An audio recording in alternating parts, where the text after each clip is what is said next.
What is going on, everyone? This is Miles with Windows Central Gaming, and welcome to the 75th episode of Xbox Chaturdays.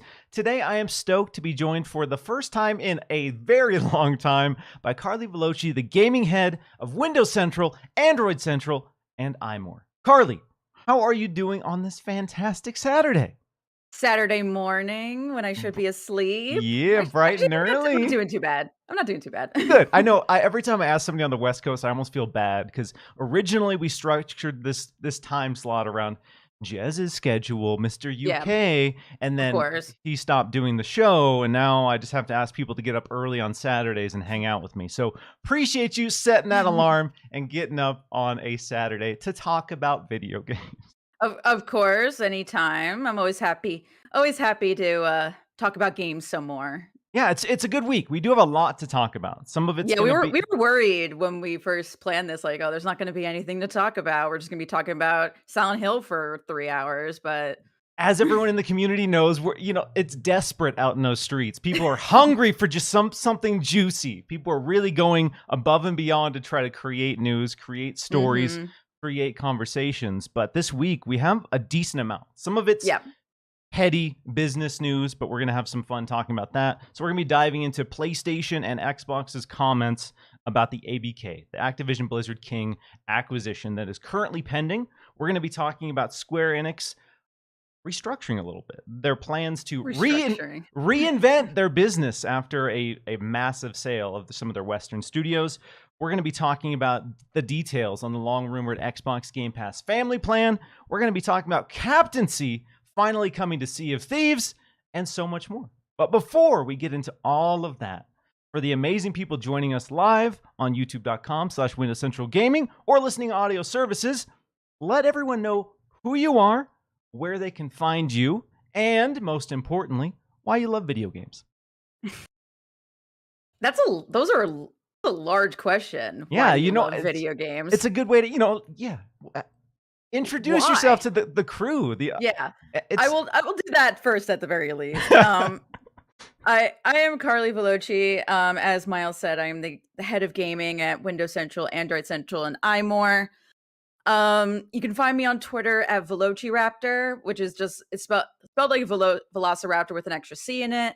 And also you can subscribe to Jiggle Physics, which is a podcast about video games, and then we also talk about cryptids sometimes for some reason. Because why not? Why not? I like to say we're the only podcast on the internet that is about both video games and cryptids. It's an important niche to cover in the space. Yeah, like they always say, like in the world of like internet online media, that touching upon that niche that nobody else is writing about is how you succeed. So that's what we're doing. Uh, but yeah, I guess my history with video games is interesting because I didn't super grow up with video games. I had I had a Game Boy, I had a PlayStation 2, and my parents bought me Kingdom Hearts and GTA 3. But the GTA 3 was for my dad. It wasn't for me.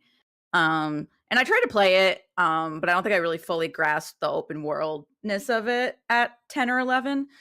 And then it was also just like Sabrina the Teenage Witch, the video game. So yes, a lot of mixed messages there. But I didn't really start getting into video games till college, and that was when I realized that games could be the cool medium that they are.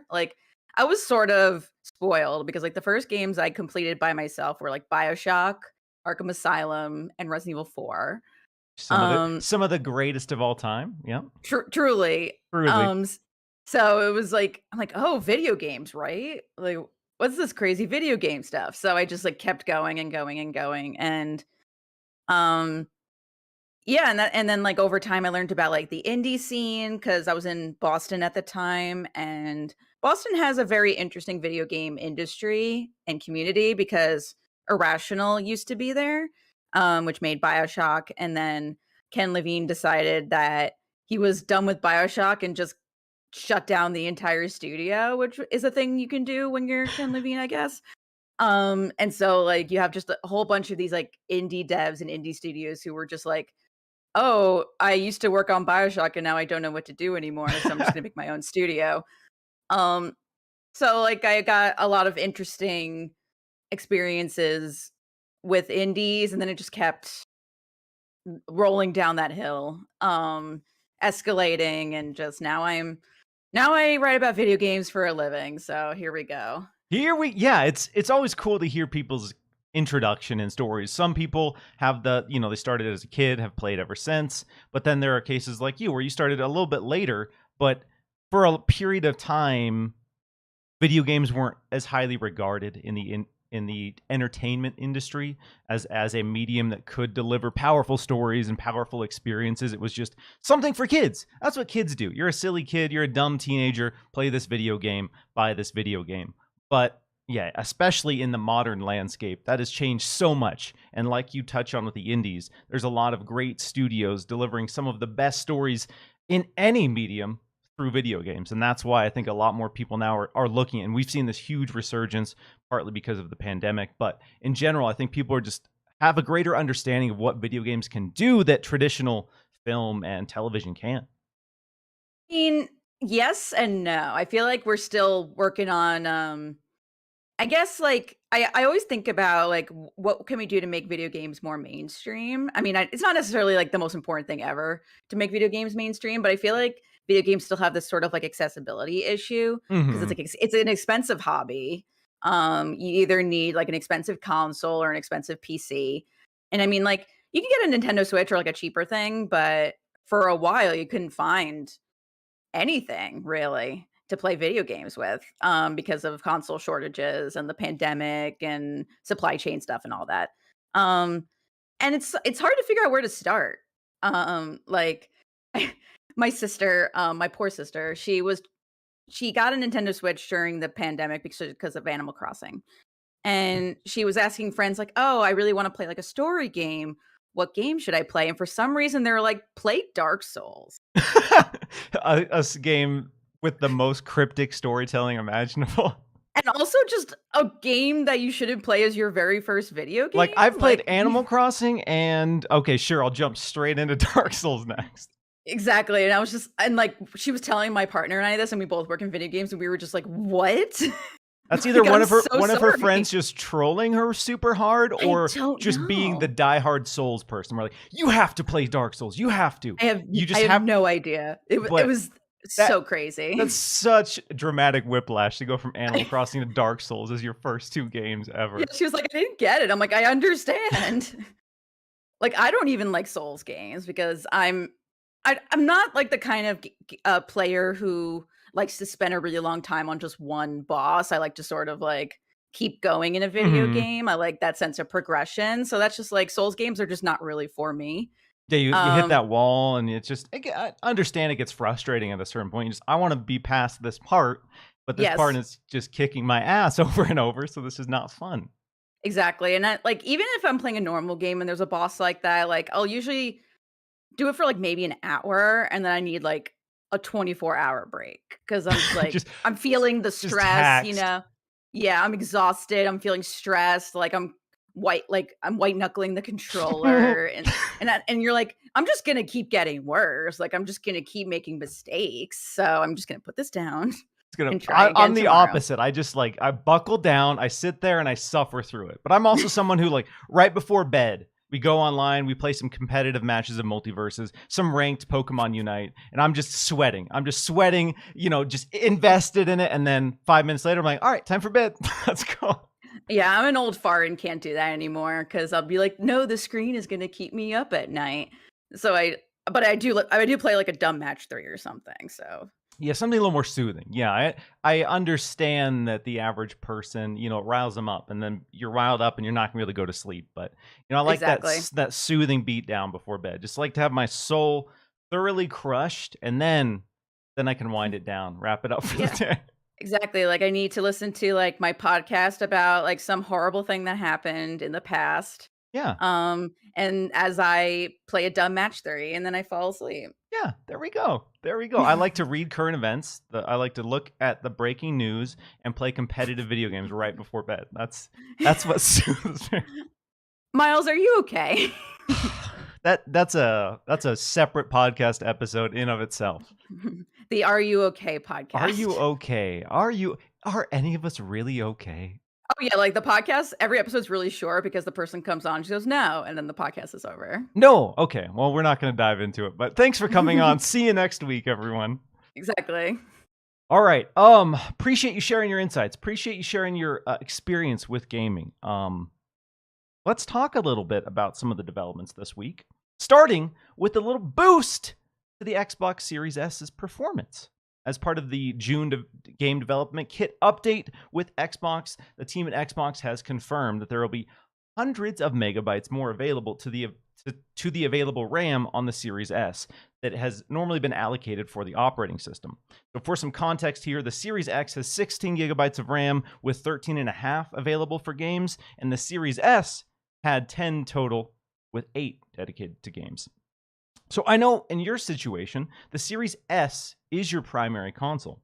So as you've played games over the course of the last 2 years, how have you felt about its overall performance, having it be your main Xbox device? Honestly, no complaints.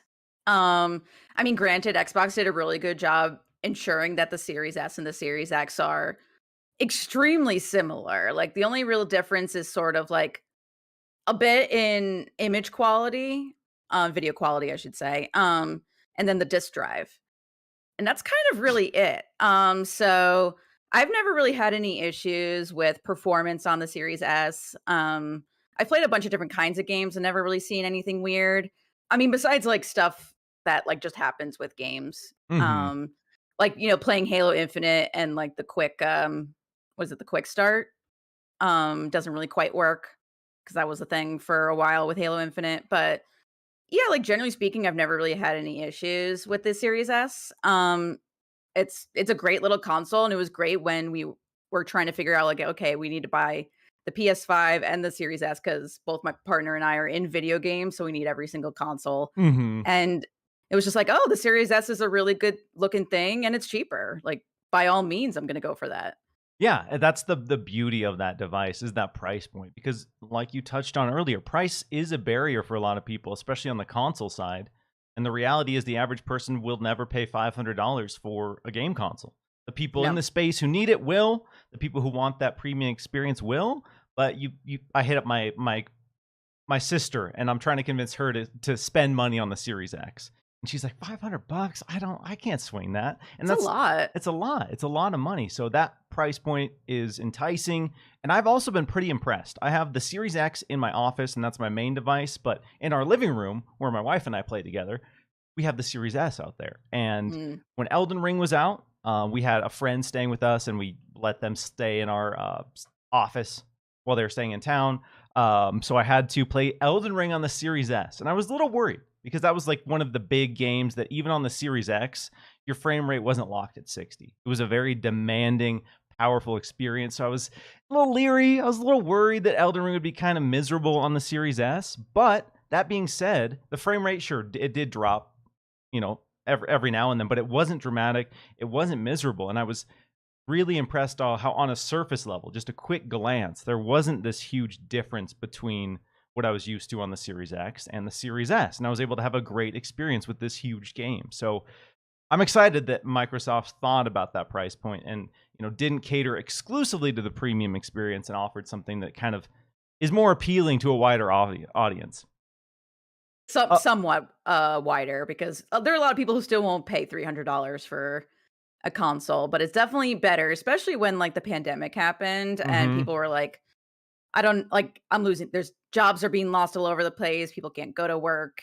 And so it was really nice to have like options for people. Yeah. When that was the case. And they leaned into Xbox All Access, where you can basically, you know, $25, you can get a Series S and Game Pass Ultimate. So essentially $25 and you have hundreds of games and a new console. I think that is also a smart move that, again, breaks down some of those initial barriers for some people. Again, there's the whole credit check thing, that whole side of it. You are, you know, basically putting something on your credit card, but it is, again, another option for folks who want it. Yeah, so when they announced this game development kit update, which I guess for most people won't really mean anything because it's just like it's in the development kit. It's mostly for you know, obviously developers, but it shows that Xbox is thinking about the long term, right? Because like right now, like the Series S is fine. It's great even. Like I've never had any issues, but as games continue to get larger and larger, and that's going to continue because they have to keep topping itself and they have to keep Mm-hmm. being more photorealistic. They have to keep having more features and all this stuff. So it's like a good long-term investment because as games get more complicated, even the Series X is going to start struggling, years down the line, especially towards the end of the console generation, because that's what happens with consoles. You get the first iteration of like some sort of console at the start of the generation, and by the end, it can barely run things. Mm-hmm. So it was really smart to just like get on this like sort of early. I mean, I don't actually know if it's early by regular standards, but it seems at least a good investment. Yeah, it shows that Microsoft is clearly trying to keep everyone happy, not just the customers, but the developers as well, Yeah. which is really important. If developers don't like your ecosystem, they don't like your dev kit, they're not going to want to port things in a lot of cases, and maybe they just won't. So it is smart of Xbox to make sure that the developers have the tools they need, because we did hear some interesting, speculation from developers ahead of the Xbox Series X and S launch, where certain developers were coming out and saying that the Xbox Series S would, quote, hold back next gen ahead of this Mhm. launch. And again, I don't have all of the context for how the kit works, what the specifications are for the future of video game development, but there were people within the industry who had concerns about the limitations. So Xbox really needs to be proactive when it comes to things like super resolution, and then in this case, boosting the available RAM, so that in a lot of cases, as we move into games that will not be able to play on your Xbox One, which is going to be very, very soon, Yep. that'll be the true test of, okay, how does the Series S really stack up now that these games don't work on an Xbox One at all? Yeah, and I mean, we can probably guess what's gonna happen. Like the Series S and the Series X are gonna, start showing their age. And then Xbox is probably gonna release some sort of like mid-gen console update, the series. I don't know, the Series X Pro. I don't Yeah, know. I don't know. let me pick your brain on this, because when they first announced the Series X, the Series S, and they were talking about all access, this 2-year subscription type plan, my brain immediately went to the cell phone model, our mobile phone Mhm. model, and how that works. So, with that being said, do you think the reason they transitioned to Series X and S is so when they have these new iterations, and they're not necessarily a full console refresh, but a new updated version, do you think they're going to go numerical? We're going to have the X2, the S2, and that's how they'll do it? I mean, to be fair, Xbox has never really been known for having really good naming conventions, so What are you talking about? Xbox 360? So that means they essentially went nowhere? They did one full rotation and nothing yeah, happened? yeah, so we had like Xbox and we had the Xbox 360 and everyone's like, "Oh, we're going to get Xbox 720." And they're like, "No, No, the the third one Xbox is going to be called One." the Xbox One, because it's And the then it's like, all-in-one entertainment system, y'all. and don't you remember how like at the start of this console cycle, it was like, okay, so either the Xbox One X and then the Xbox Series X. And people were confused as to which one was the new one and which one was the old one because those names are very similar. And then of course you get like, oh, it's like Xbox X, like just like they're very easy Yeah. to make fun of. So yeah, I mean like She said PlayStation has 6. PlayStation 1, PlayStation 2, PlayStation 3, and then Xbox is like, they're probably next gonna jump to like colors.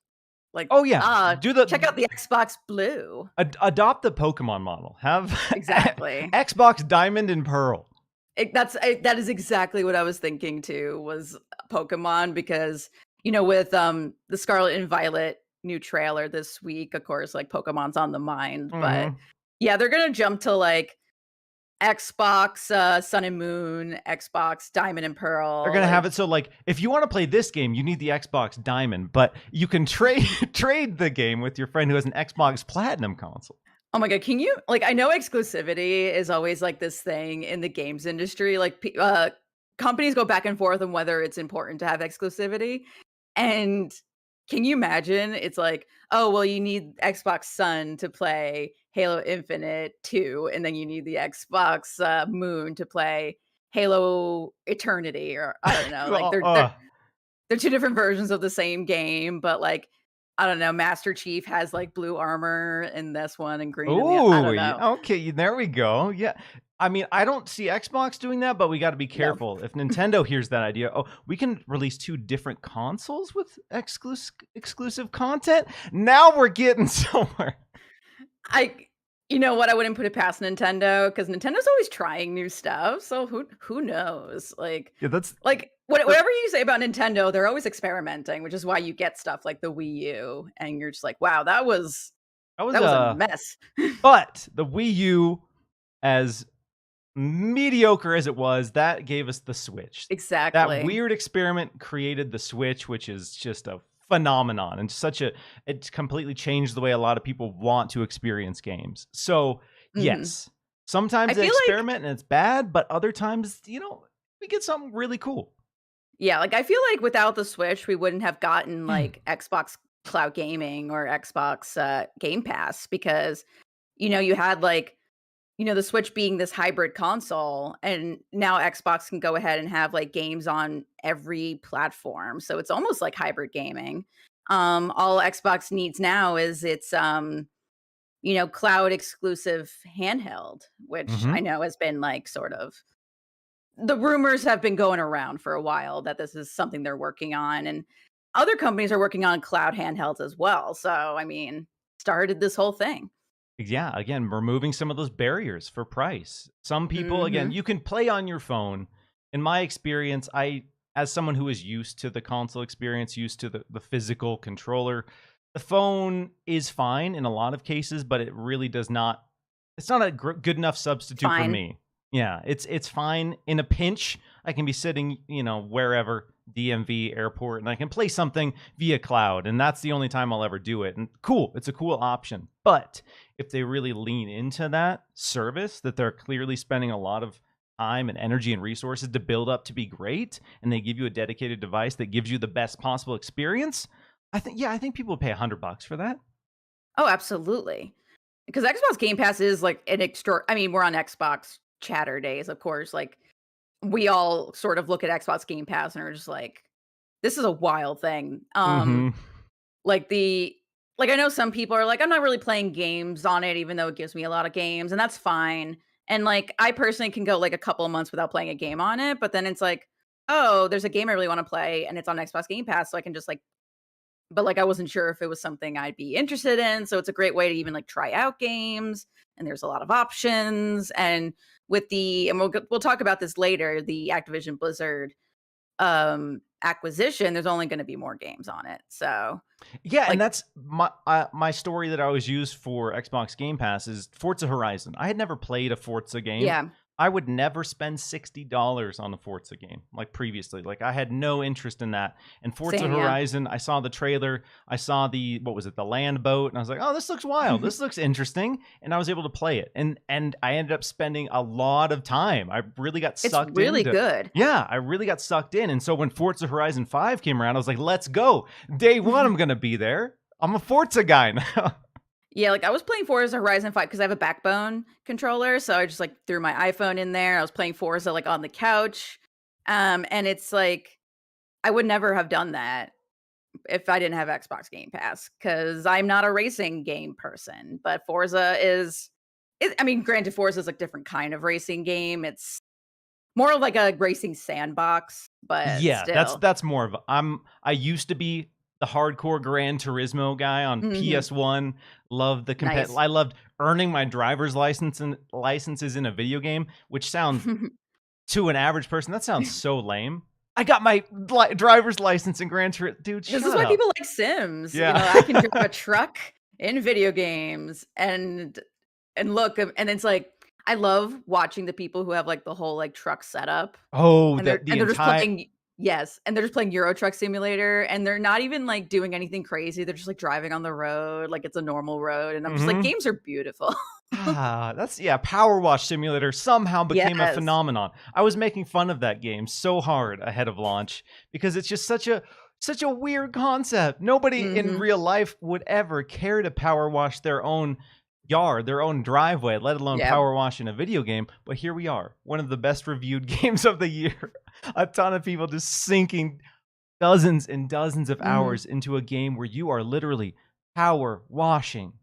And that To is be fair, like, I will sometimes watch, like, carpet or rug cleaning TikToks yes, or it's that kind because of it's endlessly satisfying. soothing. Yeah. It's soothing. You're just like, "Oh, look at all the dirt come off. Look at it. Oh, It's a completely yeah. different thing now." Like, you're just like, "Oh." So I do get the appeal. I did play it for a bit. I was having a good time cleaning up this mini golf course. So I do get the appeal. All right. I'm not going to fault anyone for enjoying it. I totally understand the appeal. If they ever made a Dr. Pimple Popper game, my wife would be all about that because she's always showing me the videos. Like, ooh, look at this one. Absolutely Look at not. this. I'm like, yeah, that's so gross. But It's those so videos are gross. huge. People love it because it gets that satisfying thing. Like, that's not supposed to be in your skin. Ooh, look, it's coming out of your skin. Yeah. So I understand the desire for it, but different Ugh. strokes for different folks. I guess so. I know that people are really into pimple popping, but it's the grossest thing ever to me. Mhm. Yeah. Same boat. Speaking of Xbox Game Pass, Windows Central had previously reported on the possibility of an Xbox Game Pass family plan for up to 5 family members. Thanks to some insider testing via Colombia and Ireland on the Xbox side, we not only got official confirmation that this is something in the works, but we got some more details about what it supports, the limitations, and the pricing. So the fundamentals of this program is you and up to 4 other people in your family can get Xbox Game Pass Ultimate and all of its perks. And you can get that for $25 a month, essentially. The price that we have right now is 21.99 euros, which comes out to about 25 bucks. And so for people who are subscribed to Xbox Game Pass Ultimate, like myself, it's $15 a month normally. So you do the math there, you're saving roughly, if you get the full 5 people, you're saving 50 bucks a month for this group. So it is a really good deal. I'm already kind of coordinating my Fast and Furious family for this, so we can, I know 5 people who already signed up for Xbox Game Pass Ultimate. We're definitely going to be taking advantage of this, Oh, pending yeah. any restrictions. But right now, I will say the restrictions in place for these 2 markets are just has to be in the same country. And I assume it'll be very similar when it rolls out to the United States. So as long as you're in the same country, you're good to go, baby. You're golden. Nintendo Switch, the family plan, same way. Anyone within the United States, you can add to the plan. So a couple of questions for you on this, now that we have some details. First, does this do anything for you? Does this fit your current needs at all? And secondly, will this move the needle for Xbox Game Pass adoption? First, not for me personally, only because um a lot of my friends, which I guess you can say is like you said, the Fast and Furious family that I have, because everybody Family. yeah, it's their found family. Like, it's not your blood Exactly. family, but they're very important to you. They're more like Switch players and PC players. They're not really the console players for pricing reasons. So probably not for me. And like it's the only person I share my plan with is my partner, and he just like goes on his Xbox account because we share an Xbox and just plays whatever. So doesn't appeal to me personally, but it's a great option to have. I feel like so everything's a subscription service now, right? Yep. Yep. There's a billion streaming services, every games company, large game company is going to have its own subscription service. Like Ubisoft has its own, you got Nintendo, PlayStation, like everybody's got their own subscription service. So anything any of those subscription services can do to make it easier to get in on one, I think is the best thing to do. And Xbox has always been like, just get in our ecosystem and we're good. Like Mm-hmm. Xbox could be charging more for Game Pass. It could be charging more for a lot of its services, but its priority has always been just getting people into the ecosystem, which is very smart because, that's long-term investment. So this is just another facet of that. And I think it's not really for a ton of people, but it's going to be helpful for a lot of people. because it's going to decrease the amount that you need to pay in order to get in. And then you can be like, I'm going to share it with my friends and they can try it out. Or like, I'm going to share it with, my family members, like my actual blood relatives, and they can try it out. Mm-hmm. And even if it's just like a bunch of people get on Xbox Game Pass so that it's cheaper, like that helps Xbox, that helps the consumer. So I think it's only a good plan, and it's not really like, going to hurt Xbox at all to have this option. No, I think it's a really great way to, like you said, expand. If you have a family member like myself, the obnoxious guy who's like, you haven't tried Xbox Game Pass, your life will be fundamentally changed the moment you experience the magic of Xbox Game Pass. You've never played Halo? What is wrong with you? Here, play a Halo. Yeah, because my brother, he's a hardcore PC gamer, but he doesn't care about Game Pass. And so that would be, again, if I got this family plan, I would just add him, like, here you go, dude. All right, just stop saying it's not on Steam, so I'm not going to play it. Just download it, dude. Just download it. And then in my situation, I have 2 Xboxes, and you can do the home console thing, which is fine. But then again, if there's an internet outage or whatever, that means my main console in my bedroom is just unusable. It's just a brick that I can't use. And so this would allow me to add both consoles to that and not have to worry about which one is connected, which one's the home console technically. So yeah, there's a lot of great benefits from this. And like you said, with Xbox's push to get people in the ecosystem, there's a lot of data that shows once they're in a lot of cases, and once they're playing games on Game Pass, they're more willing to spend money, whether it be on new games or microtransactions or whatever the case might be, because you have that, I guess, habit of going It's online. also just like being comfortable. Like Apple's been doing this for, I don't even know how long now, 2 decades, where they just like, if you buy into our ecosystem, you get all these products and services, and you don't need to leave our ecosystem because everything just works together. And Microsoft has been trying to do this for a while now. Like, Windows 8 was this like attempt to have like an OS that works across platform, and it didn't quite work because nobody wanted a Windows tablet. Although Surfaces are a thing now, but still, like, the tablet market's still primarily Apple. But this is like their version of that, because they understand that, like, as long as you're in the ecosystem, you're willing to then look at products more in that ecosystem. Like, already that's where here. you Let go me browse first. the store. Yeah, like, Exactly. And like if you do it right, then like all of that stuff works together very easily. You don't have to worry about like, because like most people, not gonna say most people, a lot of people are PC people, but like, there's not as much connectivity between like your Windows PC and your Android phone as much as there is between a Mac and your iPhone. yeah. So the more products Microsoft can get in its ecosystem, the more people are going to stick around and just like use that stuff. So it's only going to benefit them, and Apple shows that it works, and it's a good long-term thing as well, because Apple's been doing it for, I don't even know when the first iPhone came out. I think it's been 20 years at this point. 15 years? I don't know time. It's irrelevant anymore. But then you can, you have your family, your family designate. This is an Xbox household now, all right? We have the Xbox family plan. Oh, this guy's coming in my house with a PlayStation shirt. No, son, move along. So, 2 of my friends just recently had 2 children. Like one is 1.5 and one is like 3 weeks old. And they're like huge nerds. Like one of my friends is like he's the one who like showed me Silent Hill 2 for the first time. He just built himself like a huge PC with like a 3090 in it, like just huge nerd stuff. And we always joke that like the kids are going to end up being jocks. It's like my parents are nerds. I'm going to work out. This is lame. Yeah, like Dad, I want to play football, and it's like the worst tragedy that could befall this family. Not like I'm gonna my play son. lacrosse. like no, not lacrosse. So yeah, I mean, like I can just see that happening with PlayStation as well, because it's like no. It's funny, and We're not playing God of War in this household. How dare you? In hindsight, I'm grateful for my household growing up. We had a very console agnostic household, so I had the Xbox.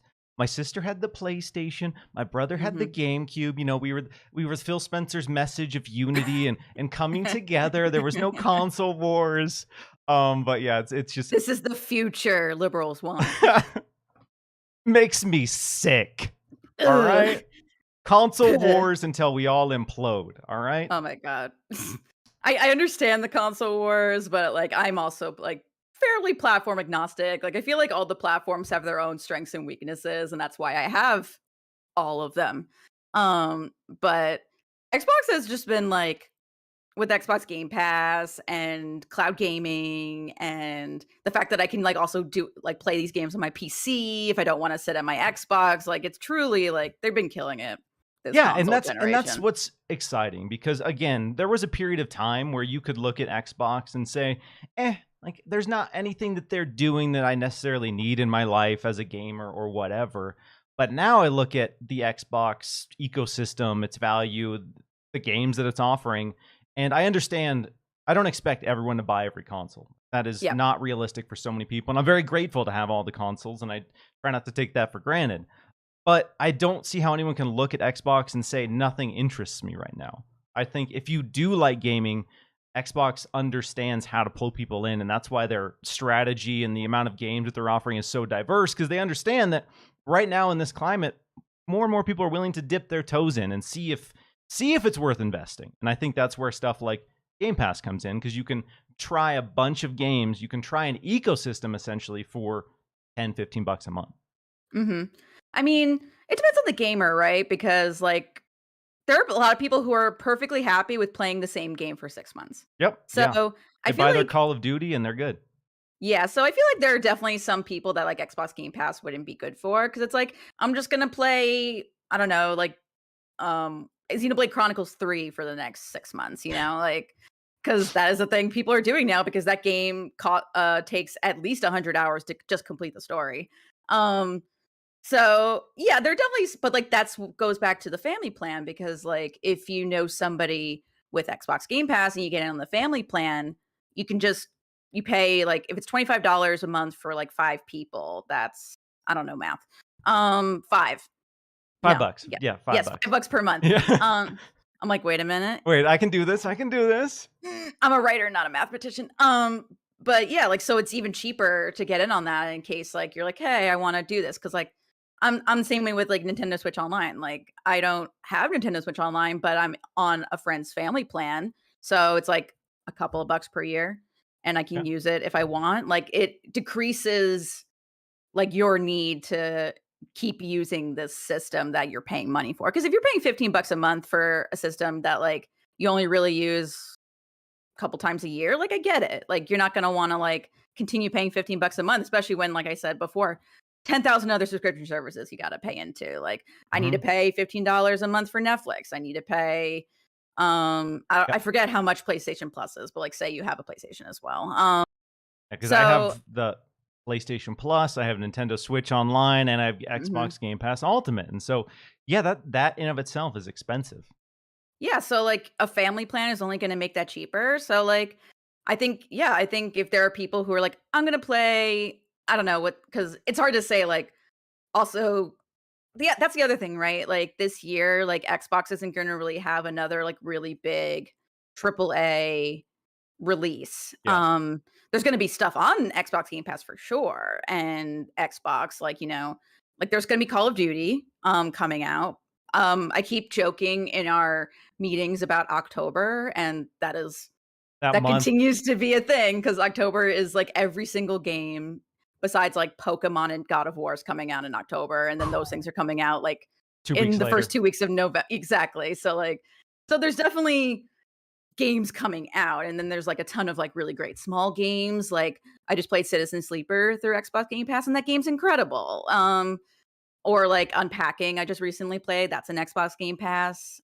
So What yeah, I Remains of think. Edith Finch, one of the greatest video games Oh my that has god. ever been made, is an Xbox Game Pass. I love this is a whole other conversation, but I love how What Remains of Edith Finch has now a current gen version.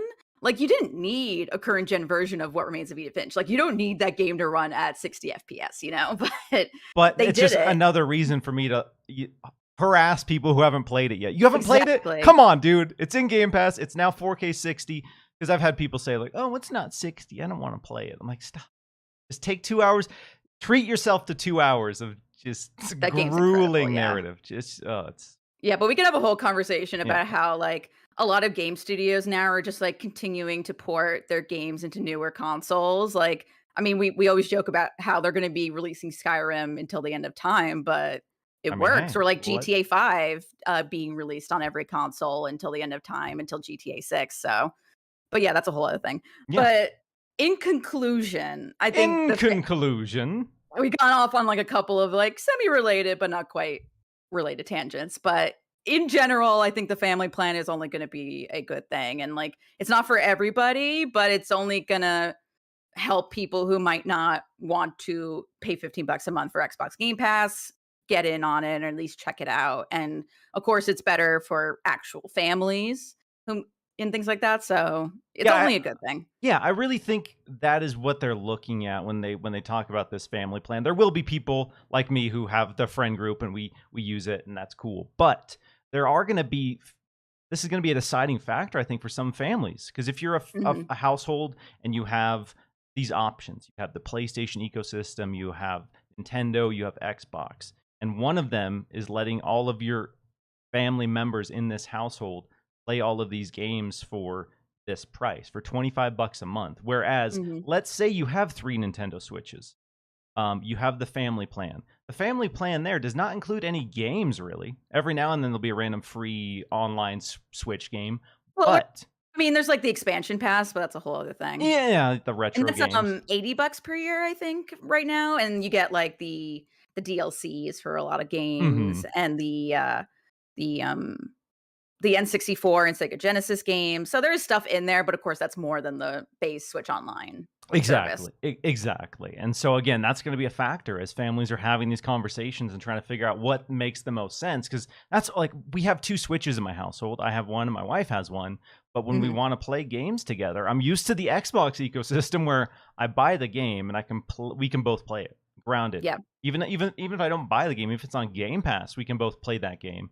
And yeah. with Switch, if we both want to play this game, we're dropping 120 bucks to I play know, this yeah. game. And honestly restricts the number of games that I'm willing to buy because 120 Games bucks are is expensive. 120 bucks. That's Games are nothing. expensive. I get it. I even sometimes worry about, like, paying 60 bucks for a game because, like, I have a job and I can afford $60 games, but I've got other stuff to deal with. I can't just drop $60 every time there's a game that's at least vaguely interesting to me. Mhm. Um, and I mean, like, current events right now, just to say, like, inflation's skyrocketing, like, people aren't spending as much.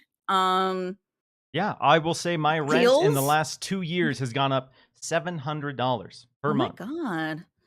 I'm So that sorry. has dramatically impacted the number of games that I can or will buy, and I know Yeah. that I'm not the only person in that situation. So, yeah, Mhm. there's a lot of factors, and I always see people say like, "Oh, gaming's an expensive hobby," which is true, but I don't like when people say, "Well, don't play it."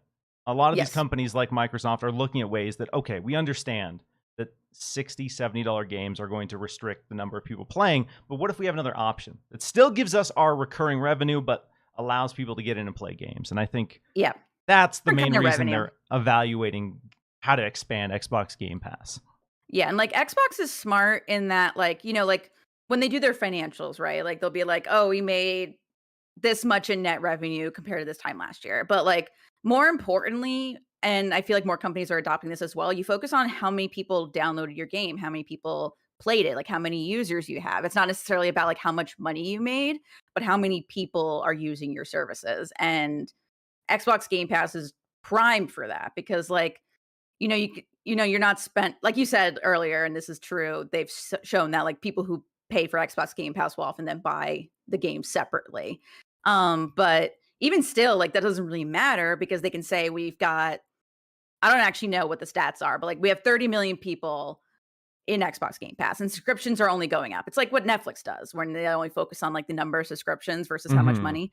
So, it's only just like, Xbox Game Pass is only just gonna continue doing that, and Family Plan's just gonna get more people into the system, which means then they can report more people using Xbox Game Pass. So it's a win-win for everyone. Exactly. And Microsoft, again, I know people are concerned, like, well, how do they make money? How does that all work? And hardly anyone else has the backing of Microsoft. And Mhm. Microsoft, as we can see, quarter over quarter. Doesn't currently have an issue making money. So I think Nope. that's what allows them the flexibility to be more aggressive, where some companies just can't. It is hard. It is expensive. It is a huge risk to build a subscription service. Those things Yeah. are all true, as we're seeing with recent shakeups in the film and television Oh God. sector. But when we look at Microsoft and Xbox, sure, 5 years maybe we'll need to reevaluate it, but at least in the interim, they have that, that's just constant massive stream of money coming from the Microsoft business, because Xbox, while an important sector of the business, really is only a small slice of the overall Microsoft. Yeah, Microsoft has so much. We got laptops, we got Surfaces specifically, we got the OS, Xbox, just so much. Like Microsoft it's a conglomerate, it's a corporation. So, the more services they have, the more money they're going to make. And Xbox makes a ton of money, so it's not even that big of an issue regardless. Like Yeah. with Netflix, it was always like, how are they making money? Was it just through subscriptions? And it turns out it was just through subscriptions. But Xbox has got other stuff, so it's not just subscriptions. And I think people just don't really think about like how much money they actually make if like 10 million people pay $15 a month for an Xbox Game Pass subscription. So I think that's a whole other thing. But yeah, and that's why we're seeing folks like PlayStation and other companies evaluate, how do I get more recurring revenue per month? Because it is a huge risk when you spend $500 million to make a game. That game takes 5-6 years to make, and you're not making any money on that game at all until it is out the door. That is scary. That is why people like push that desire, and we're seeing PlayStation go up to $70 because they need to recoup those costs, and quick, so they can put those costs into developing the next game. And eventually, as games get more and more expensive, that's not going to be sustainable. That can't be the only way that you make money. And so at some point, the bubble's going to burst because games are just getting more and more expensive. I mean, this is why like a lot of games are going into live service, because that's a way to recoup money over time. Instead of just like having like a one and done release. Games are trying everything to make money. I mean, because games are expensive. You can have a well-received game, but it costs $500 million to make in like 6 years, and you don't recoup those costs, or you don't recoup as much as you thought. So yeah, games are expensive. They're only going to keep getting more expensive. Like the fact that we're only just now getting $70 games is questionable.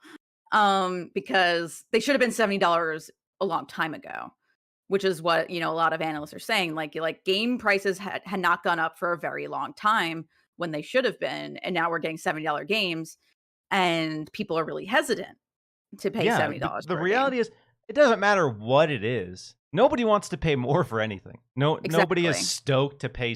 You always see the people online talking about, oh, well, so-and-so on Twitter said he was happy to pay $70. No one wants to pay more for anything. That's just not the reality. And that's why, as we've waited longer and longer and longer and longer, and people have gotten so accustomed and used to that $60 price tag, I think that is why the $70 price tag is such a conversation right now, is because people are so used to it. And they're seeing companies make record profit, and they're saying, you are making more money than you ever have. Do you need to raise the price? And so, exactly. Yeah, and like there's like a billion complicated things why, like, even if they are making more money, like that still might not be what that company wants. I mean, granted, like investors are gonna be investors, like they're gonna be like, well, you did not make as much money as you should have made this year, so we're gonna do a lot of layoffs, or we're gonna pull our money, because that's what's happening a lot right now with inflation and the incoming recession, because it's like, oh no, nobody's spending as much, we got to pull our money. So there's like a billion things that can go into like, okay, like this company made this much money, what does that mean for the long term? What does that mean for me, the person who just like buys their product? Exactly. Because again, investors, you promised me 85% return on this investment within 2 years. Yes. We're at 35%. I'm out. I'm pulling out. Exactly. I'm done. I'm taking what I've gained, and then they're scrambling because they're banking on that investment. They're banking on that money. In some cases, they've already spent that money on something. Exactly. And now they're like, oh my God, sorry. We have to lay off 100 people. Exactly. And that's not even going into like like we've said before, like games are massive projects, and we see it so many games all the time getting canceled or getting delayed, or like they have to start over because like making a game's really hard. Like it takes like it can, you can make a game with 5 people, but like if you're making like a Call of Duty, you need hundreds, thousands of people to make those games. And that's a lot of people to pay. It's a lot of people to like manage. Like things can break down so easily. And the fact that we get games at all is a miracle Yeah, in that's in itself. the longer that I've worked in the industry and the more developers I've talked to, that's basically what I understand is that the fact that any game ever releases in Mhm. any state is just an absolute miracle.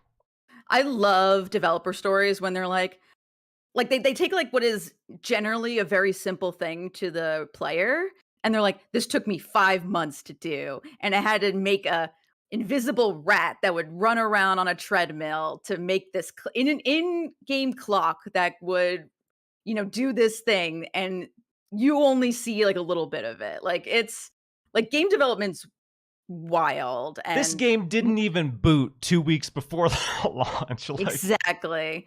Like, I boot the game, for some reason, the main character just spins in a circle for eternity, like, games are it's oh, wild. yeah. I mean, granted, like, I feel like, there's a whole discussion, again, to be had about games that release in states that probably you shouldn't have released them in, but generally speaking, like, yeah, games are really expensive, they're really hard to make.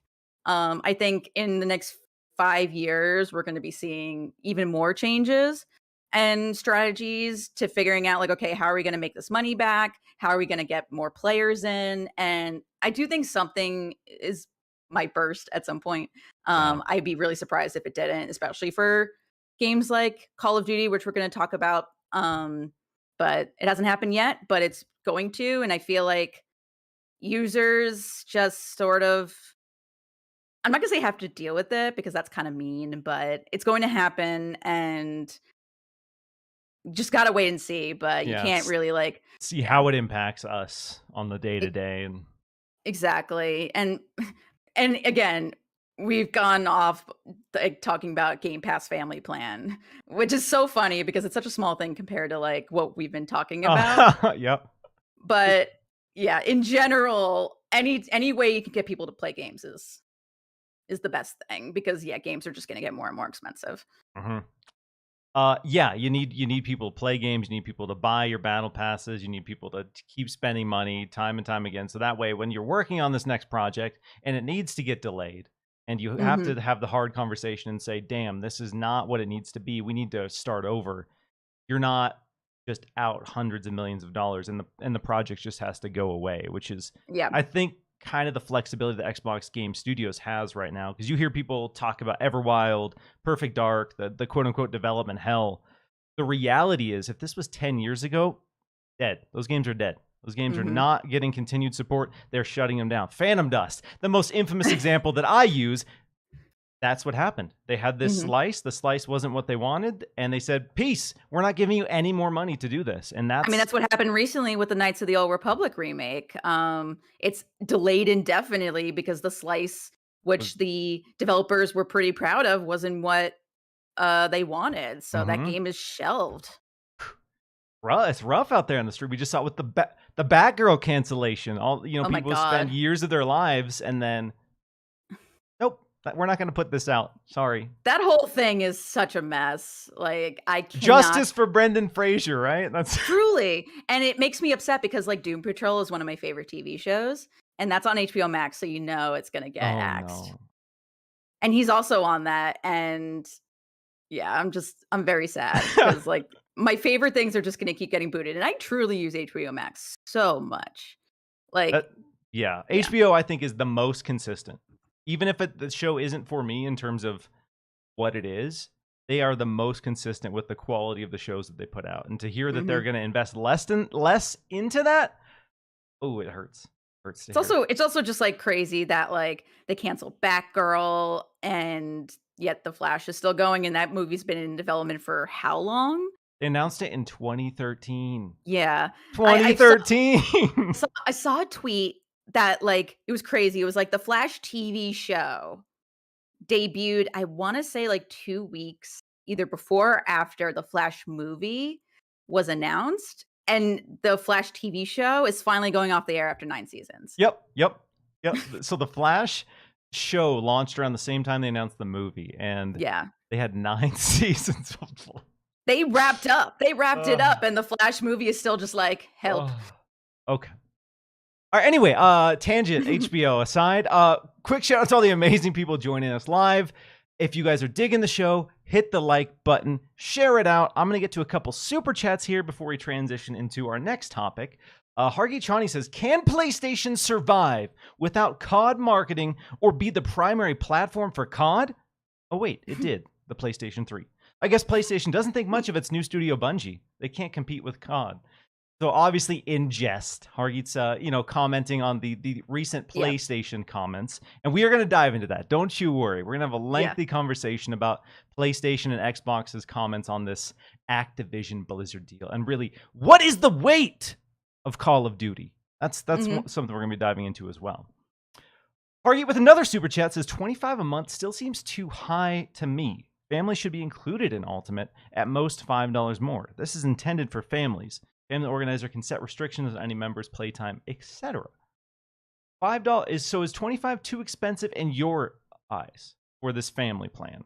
So I mean, it depends on what your family situation is, right? Because if you just got a bunch of people in your house, they can just set up different Xbox profiles and use your Xbox Game Pass Ultimate subscription with some there's limits, but like I said, like my partner uses my Xbox Game Pass subscription on when he plays Xbox because we just use the same console.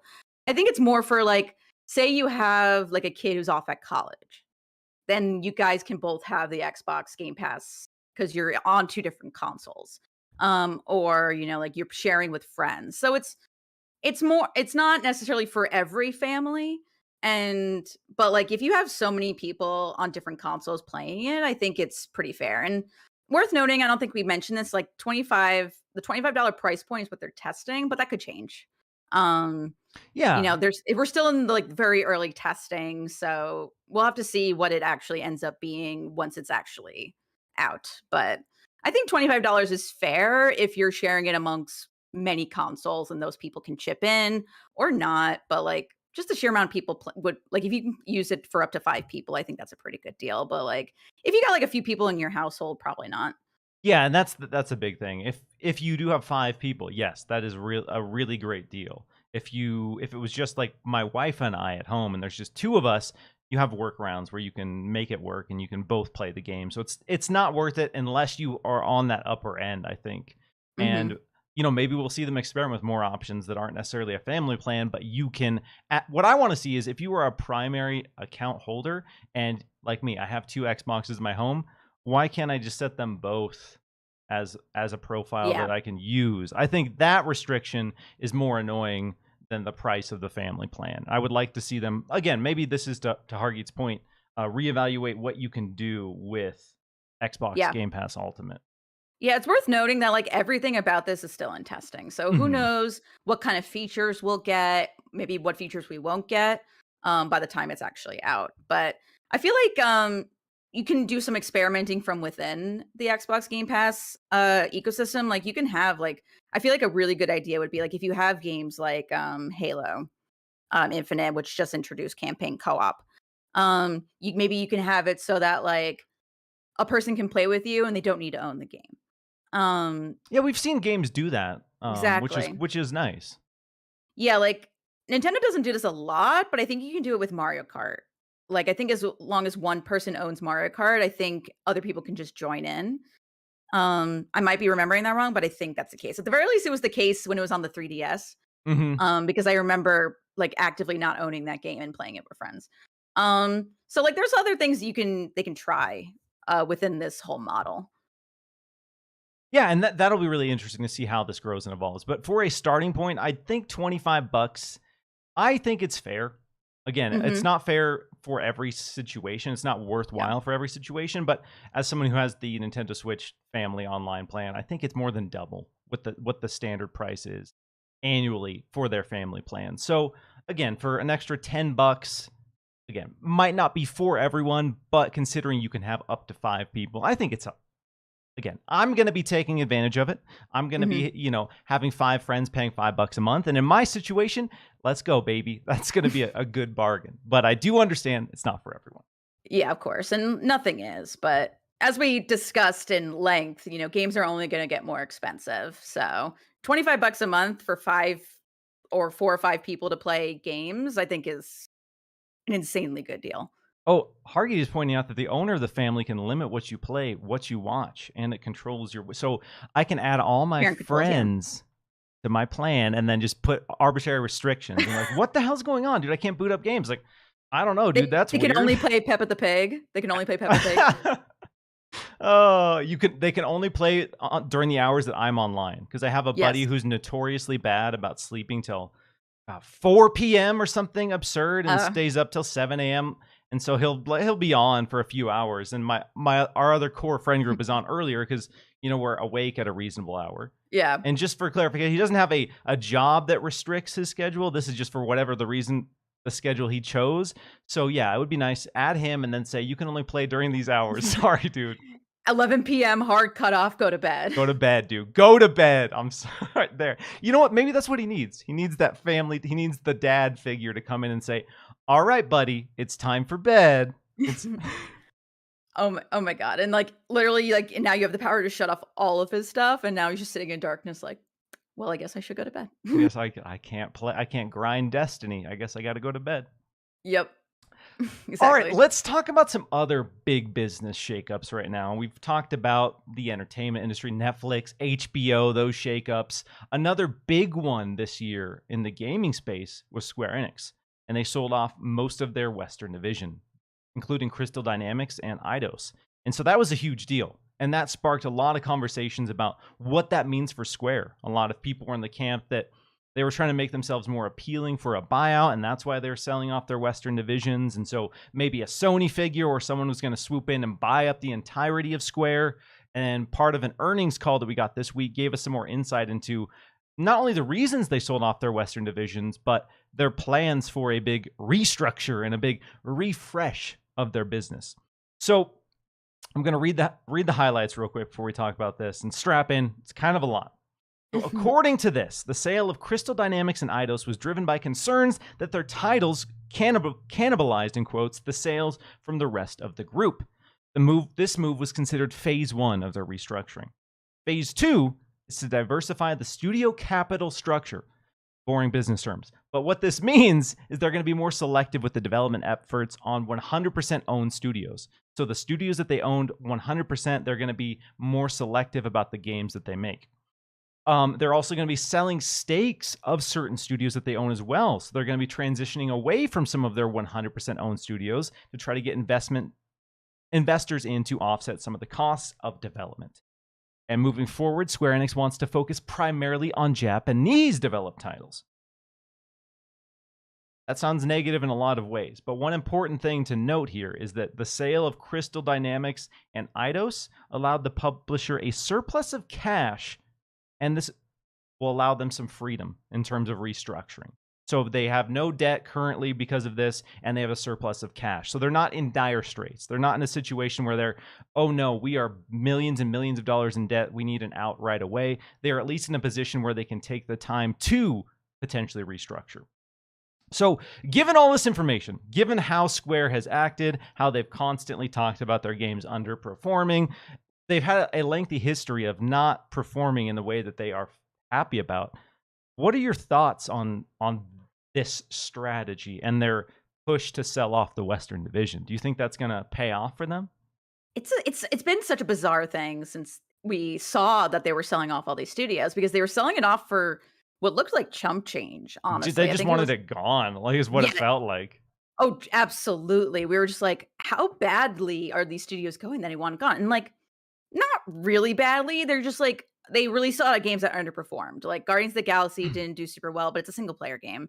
Um, Obviously, the Avengers did not do well, and I forget what financial result it was because there's one every quarter, but there was one where they were like, "Avengers lost us a lot of money." Um, so I get wanting to I guess, figure out like, okay, we need a different strategy because we're losing some money. But it's not like Square Enix is in such dire straits, at least from what I've seen. Like, because Hmm. Final Fantasy 14, which they talk about in this financial report, still makes them a bunch of money. Yeah, they're Um, very happy with Final Fantasy 14 right now. yeah, like I mean, they say that like one of the key successes was Final Fantasy 14. Um, I think selling off just a ton of Western studios to focus on just Japanese is very strange because you're cutting out such a huge portion of your player base. And I sort of worry what this can mean going forward for like large scale releases. Cause like if they're not putting as much effort into, the Western audience, does that mean like future games might not be as like localized or cleaned up for Western. Like, I don't know. Like, I don't know what this means for games in development going forward.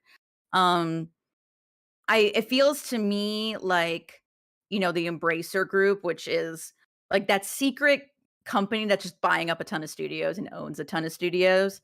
But as far as I can see, there really hasn't been a lot of like I guess just like, intervention is the word I'm looking for from the Embracer Group on these studios. They seem to just be continuing to do their own thing. So I feel like this is probably a net positive for Crystal Dynamics and Eidos, Montreal, because like they also mentioned like Tomb Raider, like the Tomb Raider reboots. They're like they didn't perform, but like they did over time. So I don't know why they said that like they didn't perform when like it sold well, just sort of over time, not necessarily in the first couple weeks. Um, One of those things also where like I know also that Square Enix really wants to get into like blockchain Oh, games and things like that. I know I'm not gonna go into that because many oh. thoughts. Yeah, yeah. Um it's very controversial, but they've said that they're interested in these things. So they're clearly also going to be using that extra space to explore that as well. And obviously more Final Fantasy 14.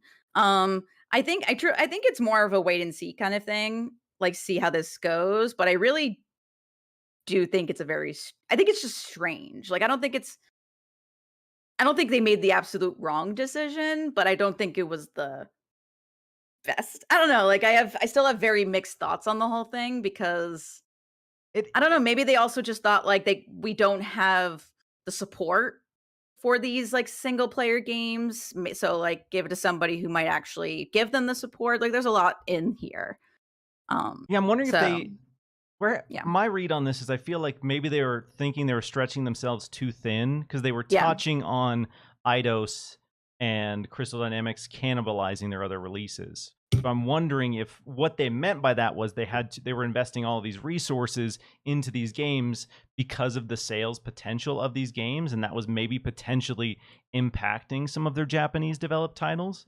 Because we've seen it's been a mixed bag, quite frankly, when it comes to the allocated budget for Square published releases, especially on the Japanese side.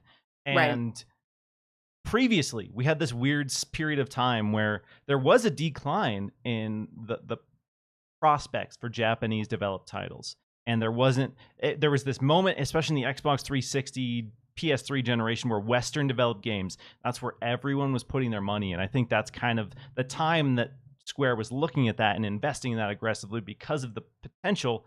And now that those Western developed titles weren't performing to their expectations or impacting their business, maybe they just felt they wanted to get rid of it. And I have talked to people within these teams who've shared sentiments that basically said they felt kind of like a bastard child within Square. So I Mhm. agree that I think this will kind of be a net positive because it seems like Embracer is weird. They are this big pile of money.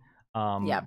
But they also want to make money, and I think they understand that you have to spend money to make money in the space. So hopefully that means these teams are happier, and hopefully that means when Square puts out Japanese developed titles, they are a big deal and they get the budget and attention that they deserve. Because again, Square's selective with where they port their versions of games. They're selective with ongoing support.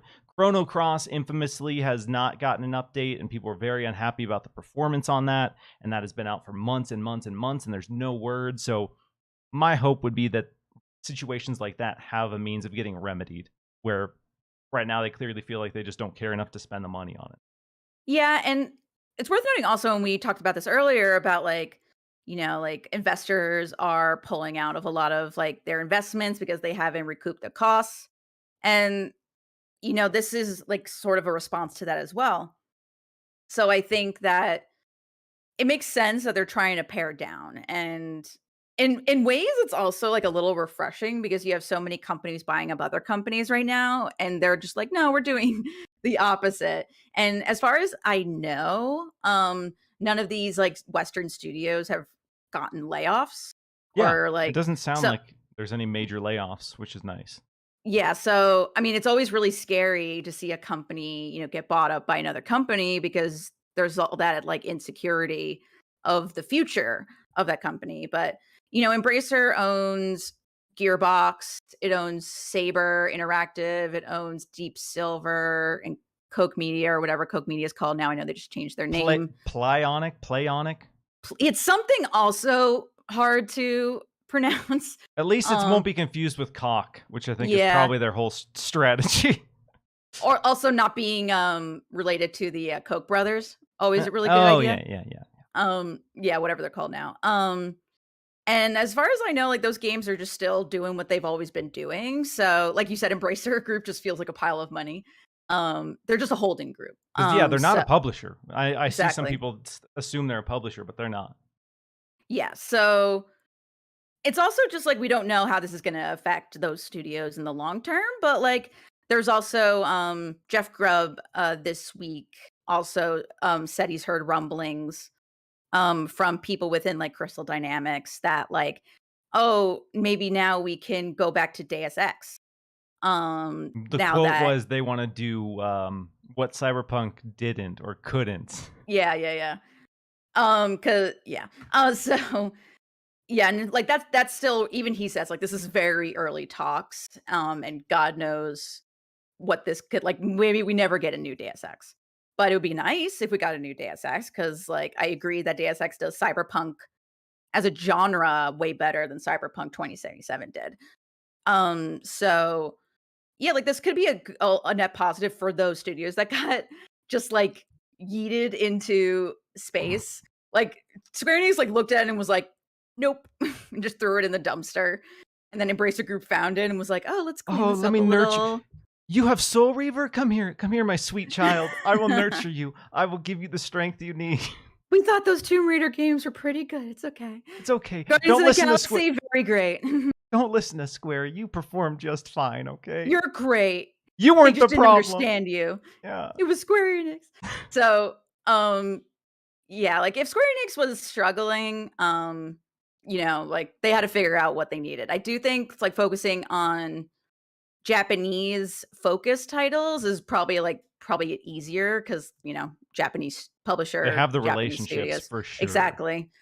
Um, and yeah, I don't know, like, it's still very much a wait and see kinda thing, but I do think it's one of the more bizarre deals that has happened in the games industry over the past year with Square Enix just, like, getting rid of all those studios and being like, "This is our new strategy, we're gonna be focusing on all this stuff," and then watching people just wait and see because, again, and we'll talk about this later, a lot of studios are buying up other studios these days, so Yeah, speaking on that, one yeah. interesting nugget of this strategy is this desire to get stakes of their studios sold off to other parties. Yes, So we haven't when I talked about that yet. so when I look at that, the first one that immediately comes to mind when I think of a giant that is buying stakes in anyone and everyone is Tencent. Tencent doesn't really Mm, have a huge desire to own a lot of teams outright, but they want their 10-cent piece of a lot of pies right now. So it doesn't sound like Square Enix is looking to sell its entire business. It doesn't look like it's trying to sell any of its entire studios, but who do you see as likely targets to come in and say, "All right, Square, yeah, we'll give you X amount of dollars if we get X profits on this team or this project." I mean, Sony is the one that comes to mind immediately, right? Because Square Enix and Sony already have that relationship, more so, with than, like, Xbox or Nintendo. Mhm. And Sony is looking to diversify its portfolio right now. Like, Mhm. they want more live service games, they want more less like, they understand that single player games are their bread and butter, so they're not gonna be stopping doing that, but they want other stuff. They want mobile games, they want PC games, like they want stuff that's outside the console.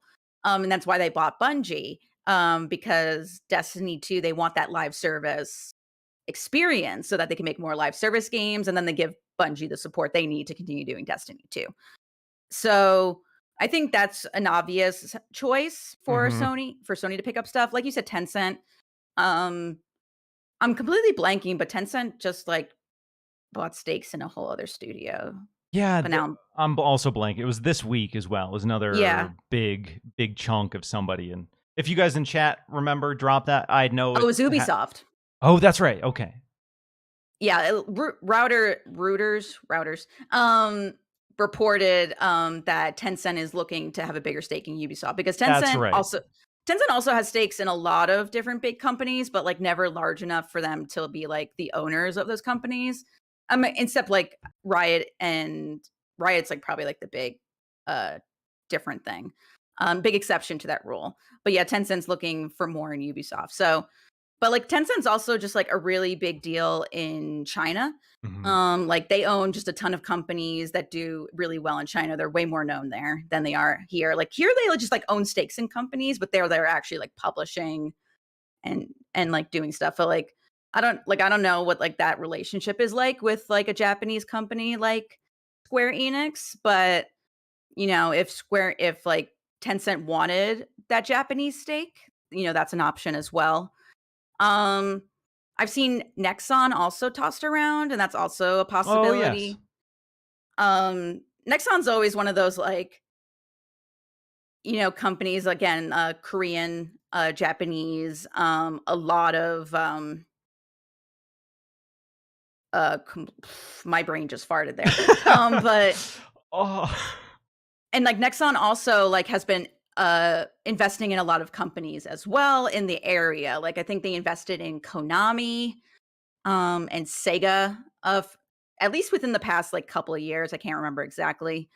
So that's another option as well. So, but I think Sony is probably the biggest one to look out for, especially as more people have been like, "Oh, Sony's going to buy Square Enix. It's got to compete with all of Xbox's acquisitions," which I don't think it needs to do, but I think it's probably going to do. I just don't see it happening to that scale. Yeah, I'm really curious because obviously PlayStation has a good reputation or good relationship with Square, and clearly PlayStation loves the brand association with Final Fantasy. They put a lot of Hmm. work in to make sure that Final Fantasy in particular is synonymous with PlayStation. A lot of lengthy exclusive deals, a lot of exclusive deals in general for Final Fantasy VII Remake, Final Fantasy VII or Final Fantasy 16, Final Fantasy 14 is also everywhere, but Xbox in a lot of ways. So there's a lot. There's a lot that they're doing, and I could definitely see them saying, we want to ensure that. We want to ensure that brand association indefinitely. So how do we get a piece of that? At least on the Final Exactly. Fantasy side, we want to ensure that that one in particular stays. Although With I it, feel like, sorry, I feel like also like Square Enix probably wouldn't get rid of Final Fantasy. Like I that's don't. their that's their thing. Like that is I think like they would if they sell ever their sold a Final Fantasy, themselves before they would sell Final Fantasy. exactly. But like same idea, right? Like Sony's got that relationship with Square, so it seems like an obvious thing. Somebody in the chat also mentions like maybe Nintendo, but Nintendo's not really in the a business of buying other companies that it doesn't already have like relationships with, because like Nintendo's whole thing is like it will work with a third party company on like a game for many years, and then it might eventually buy that company. But like with the Metroid Dread company, which I'm blanking on the name of right now, or like Oh, Game Mercury Freak. Steam. Yeah. So but like that's also an option, like because Nintendo has a big like JRPG audience. You Um could argue that Square games do better on Switch because I think there's a lot of data that suggests they do. I mean, obviously, Final Fantasy VII Remake is not on Switch, and 16 yep. won't be on Switch. But generally speaking, Square makes a lot of money from Nintendo. Yeah. And like, the whole like Xbox Japanese relationship is one of those like big topics of conversation among Xbox analysts, because Xbox has never had that relationship with Japan that us like Sony and Nintendo have, but like they've expressed interest in working on that for the future, like, and they're finally bringing, like, JRPGs and RPGs to Xbox, so but I don't see that really, like, Yeah, being so in this conversation, but, I'm going to bring it in this conversation anyway, because this is an Xbox show. fair, So fair. obviously, there's a lot of criticisms, especially on the Square side. If you are someone who's invested in the Xbox camp, you primarily play on Xbox, you know that Square skips a ton of releases on Xbox. I joke about how they will come to every single platform possible except for Xbox. They will come to your phone. They will come to Amazon Kindle before they come to Xbox. Square Enix will remake Final Fantasy VII again before Final Fantasy VII Remake comes to Xbox. They're gonna put it on a pregnancy test like that Doom Yeah. version, like, Yeah, so before they put it on Xbox.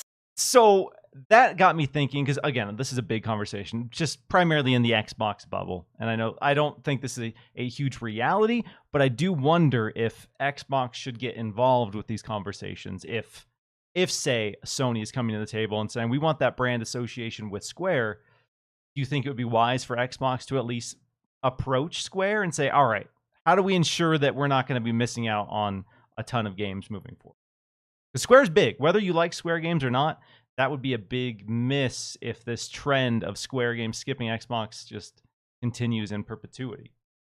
I agree that Xbox would probably wanna be involved in those conversations, but, like, one thing at a time. Like, they're right now going through a huge acquisition with Activision Blizzard, and there's gonna be a lot of work involved with getting all that stuff onboarded to Xbox and integrated with Uh-huh. Xbox, so I think it's more just, like, Xbox should just focus on that before they start, like, getting in on this Square Enix stuff, but, like, it's Xbox, they're probably gonna wanna be involved in those conversations because it's their competition, so of course they're gonna wanna be involved, but, like, I think it's best for Xbox that they just focus It's on what they're dealing with now, because that's gonna be a multi-year That's going to be a process. huge. Again, I see people talking about the next publisher that Microsoft is going to buy after Activision Blizzard. I'm like, whoa, pump the Yeah, brakes a little bit. exactly. This is the biggest acquisition that has ever happened in the games industry. Figures like Phil Spencer are coming out saying we have no idea what we're doing post this. We don't know how to. We Yeah. have no idea how to merge all of these groups together. So it's going to, like you said, it's going to be a massive process, and it's something that they can't even start in any capacity until that deal's done. So Which is not gonna be till, like, next year is the, I guess, yeah, maybe estimated date. late this year, but Yeah. yes, safe expectation is early next year. Mhm. But yeah, so I agree. Microsoft has their work cut out for them, and as we're Mhm. seeing in other industries when it comes to these big acquisitions, is if you're not careful with how you plan it, it's going to cause problems down the road. It's going to cause a lot of problems. Yeah, and in general, I'm against consolidation of industries. I've never really seen it work out for any industry. So, like, this conversation about, like, oh, what should Xbox buy next? What should, like, Sony buy next? I'm just like, oh my god, like, it just It's like, I know it's like it's happening, so I'm gonna have thoughts about it, but at the same time, I'm just like, and I know Square is trying to, like, actively get rid of some of their stuff, so that's a whole thing, but yeah, in I general, it's not my favorite thing No, for regardless. me, I only care if it is really going to truly and really going to benefit the people who work there. And that for me is the biggest driver for why I would be excited about an acquisition. Obviously, exclusives are cool if you only have one console or want that console to be the cool one, whatever the case might be. But that being said, generally speaking, these deals are designed to benefit the company more than anyone else. Um, and we know Activision Blizzard in particular has not had the best track record of how they handle and how they treat employees. Just So a little bit. in this particular case, I am hopeful that the situation will be a lot better for a lot of people. But yeah, generally speaking, I don't want to see every single publisher owned by Mhm. someone. Because then at a Exactly. certain point, right now everyone's thriving and competing and they're trying to be the dominant force. But at a certain point, once you get it all, what's the incentive to be better? You got it all. There's no incentive to be better. You can just start Exactly. jacking up those prices, baby. You want Yeah, this? You like Star Wars? $3,000 a night at my premium Star Wars hotel, fools. That's what I mean, like, without, like, if every company is owned by 3 companies, there's no competition, and, like, Nintendo's off in its own world, so it's never gonna be competition for Xbox and Sony, So it really but this is again a whole other conversation. But that's why I'm generally against consolidation, because it decreases competition and there's no incentive to improve.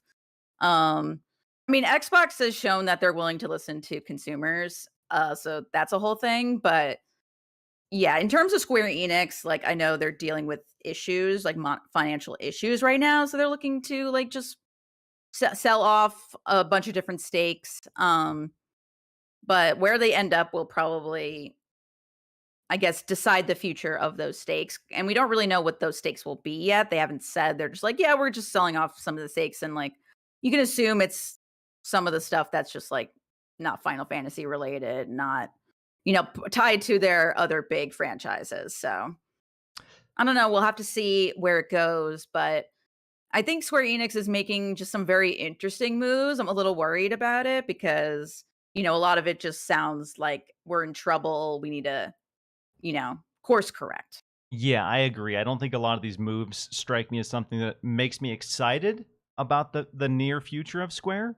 But I am hopeful that maybe they just had some hard conversations on where they want to prioritize, where they want to focus, and where they can succeed. And if that's the case, I just hope that it means that they spend more time making sure that their releases are worthwhile, worth celebrating. Because and that's all consumers care about is this product good?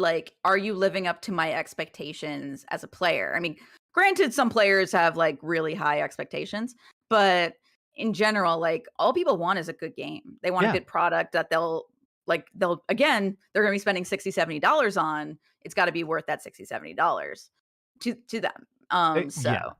And again, as I think what a lot of publishers have learned in recent years is if you put out a game that is good and people enjoy it, they will buy it and they will continue to support. If you have ongoing support and the ongoing support is good, they will continue to give you money for it. So yeah, a lot of legacy publishers have learned really hard lessons over the last 10 years.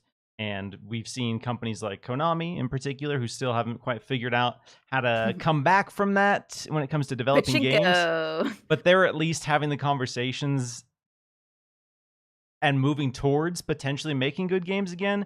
They haven't proven that they can do it yet, but hopefully they are taking a couple of years to put out a product that is exciting. And people say, okay, Konami cares about games again, because their last two noteworthy releases, what was it, the soccer series, World Pro Soccer?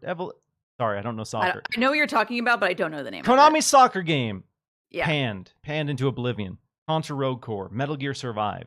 Their recent history has not proven that they care to make good games. They just wanted to put games out with established IP. Yeah, and I mean, they just released a new Bomberman mobile game that came out this week or last week. So they're still also a player in the mobile space to an extent. But I agree, Konami's been in a weird place for a while. So as we've talked many a time, Silent Hill just sitting right there. Mr. Johnny Dark says Pro Evolution Soccer. Yeah, I was close. I think I said all of those words, maybe not in the right order, but I said all of those words. I think you said soccer, and then I saw your brain starting to leak from your ears. All right. Yeah. Now is the big topic of today's show, and the big conversation in the Xbox camp this week. And that is regarding some comments that we got regarding the Activision Blizzard King deal that came from the Brazil's Administrative Council for Economic Defense regarding the potential of this acquisition. And what's refreshing about this is Brazil in particular is way more transparent than a lot of markets. We got some really interesting insights from Sony in particular about how they feel, this group in this market about the acquisition and how they feel it could potentially impact their business. So let me read some statements here on Call of Duty in particular, and what weight Sony is putting in Call of Duty. Call of Duty is synonymous with first-person shooter games and essentially defines that category. Call of Duty is so popular that it influences users' choice of console, and its community of loyal users is entrenched enough that even if a competitor had the budget to develop a similar product, it would not be able to rival it. More quotes. Each annual Call of Duty release takes around 3 to 5 years to develop. As Activision releases one Call of Duty game per year, this equates to an annual investment of hundreds of millions of dollars.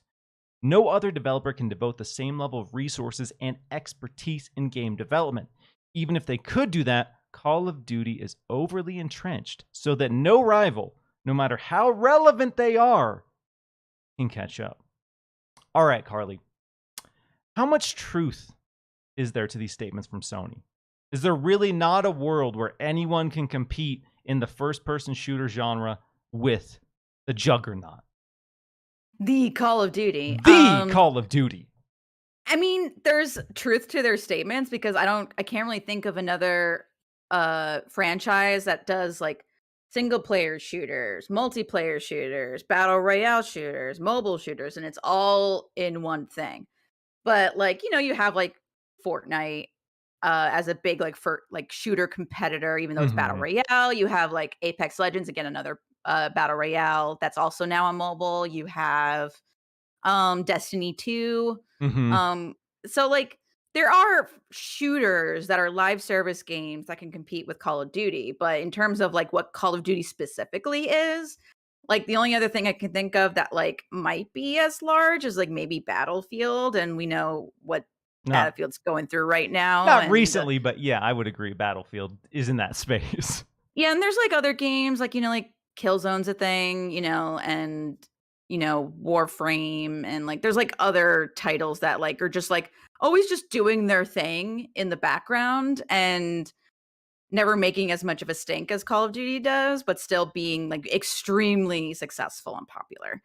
Um I mean, the big question when they announced they were buying Activision Blizzard was what's going to happen with Call of Duty. Yeah, will Call Um of Duty be exclusive was the hot exactly. conversation.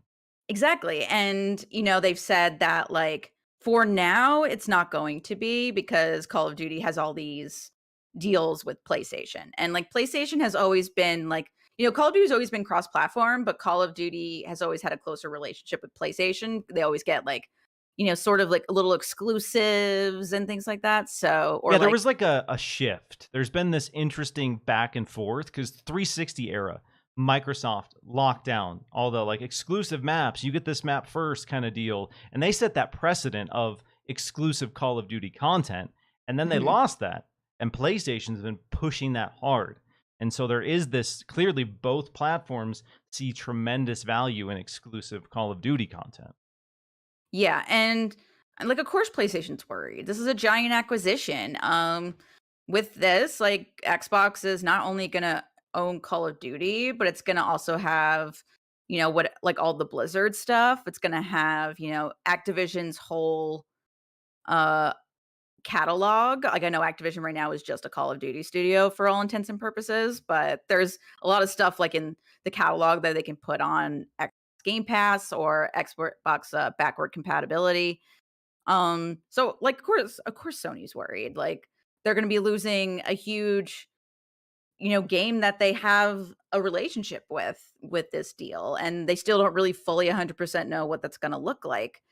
Um, but I don't think that just because Xbox owns Call of Duty means that there's just never gonna be a competitor to Call of Duty.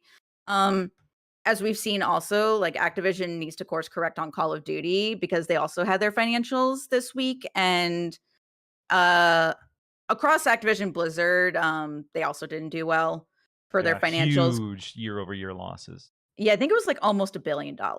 Yeah, we were pushing, I think, $700 million.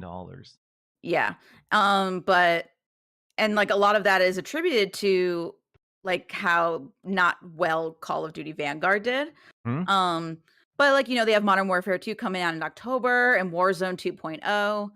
So they're banking that those games are sort of gonna turn it around, and then they also said that, like, over the next, like, couple years, they're gonna be working more on premium content. But they've also said that, like, Call of Duty might be moving into, um, not a yearly release, but, like, every 2 years. So Call of Duty also is going through a lot of changes, but it is a giant franchise with a ton of just games within itself, so I understand why Sony's concerned, like, they have to be. It's a big deal. Yeah, Call of Duty, even though a lot of us in the hardcore space are like, "Oh, Call of Duty. I don't play Call of Duty."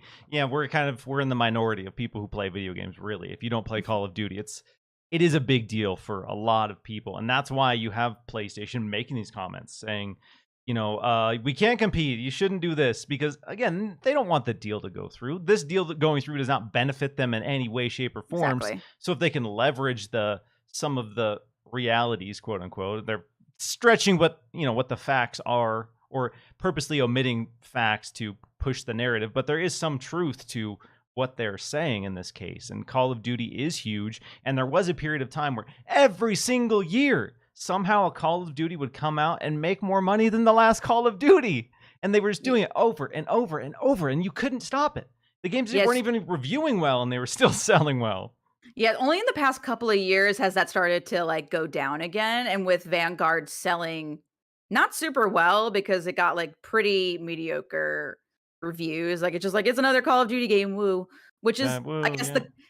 that's sort of the Call of Duty cycle, right? Like, eventually, like, you get a game that's like, "Wow, I guess Call of Duty has stagnated quite a bit," and then they have to, you know, figure out, like, what direction they have to take the games in, but, like, the difference between now and, like, other times that's had to happen, like, when they did, like, the modern started doing the Modern Warfare games, is that they have Warzone, they have Call of Duty Mobile, they have, the all the multiplayer, like, so much multiplayer with, like, like, they've had, like, some issues recently with, like, updates, but generally speaking, they work on consistent updates minus a few times where they've had to delay them. It's a whole bucket now. Like there's so many things inside that bucket. Which is why like Activision can basically keep itself afloat just with Call of Duty microtransactions. Yeah, the Call of Duty machine has become their business model, and that was the primary reason we saw them reducing the number of titles they would put out from other IP and have a lot of their teams focus on Call of Duty because they knew they could ensure that if they put out a Call of Duty every year, they would make money on that. And so that became the driving factor of Activision. So many of their IP just became just irrelevant. That we have no interest in touching any of those because we know Call of Duty is going to make us money. So I do agree that there is a lot of weight with Call of Duty. I do push back on the idea that there can never be a competitor, as they've touched on here. I think there is plenty of potential, as you touched on with like Apex Legends, which has a huge player base. I don't play Valorant, but I know that also has a pretty big community as well. There are Mhm. players who can come in and do something, whether or not it's on the same level of Call of Duty. We haven't seen somebody do that yet. Even big budget stuff from Microsoft, Halo. A lot of people Yep. were wondering how Halo would stack up in a Call of Duty world. And even when Call of Duty wasn't that good this past year, Halo wasn't the competitor it should be. And so again, you can't just throw money at a thing and have it be successful in a lot of cases. And I think that's where Microsoft can push back. And we've seen Microsoft come out and downplay Activision Blizzard and say things to the effect of, "There's nothing unique about Activision games." And out of context, that is just such a hilarious thing for them to say. We're spending $69 billion on them, but there's nothing inherently unique about what they do, right? I mean, in some ways, no, because like they're just doing the live service model, battle Mm-hmm. pass, Mm-hmm. you There's know, so many free to play games, so many battle passes, so many yeah, shooters. exactly. But like if you think about what Xbox has right now, like that is like I guess the direct competitor to Call of Duty, it would be Halo, but like Halo Infinite has not been doing super well. There's been a ton of delays. Seasons haven't been particularly like there hasn't been a lot to those Mm-hmm. like seasons. Like the battle pass is just like, okay, there's some stuff in here, but it's not like something I immediately have to buy. Like I play Apex Legends a lot, and every time a new battle pass comes out, I'm putting money in because there's always something in that battle pass that like I think will be worth like I don't know the $10 to $20 I put in every few months to that game.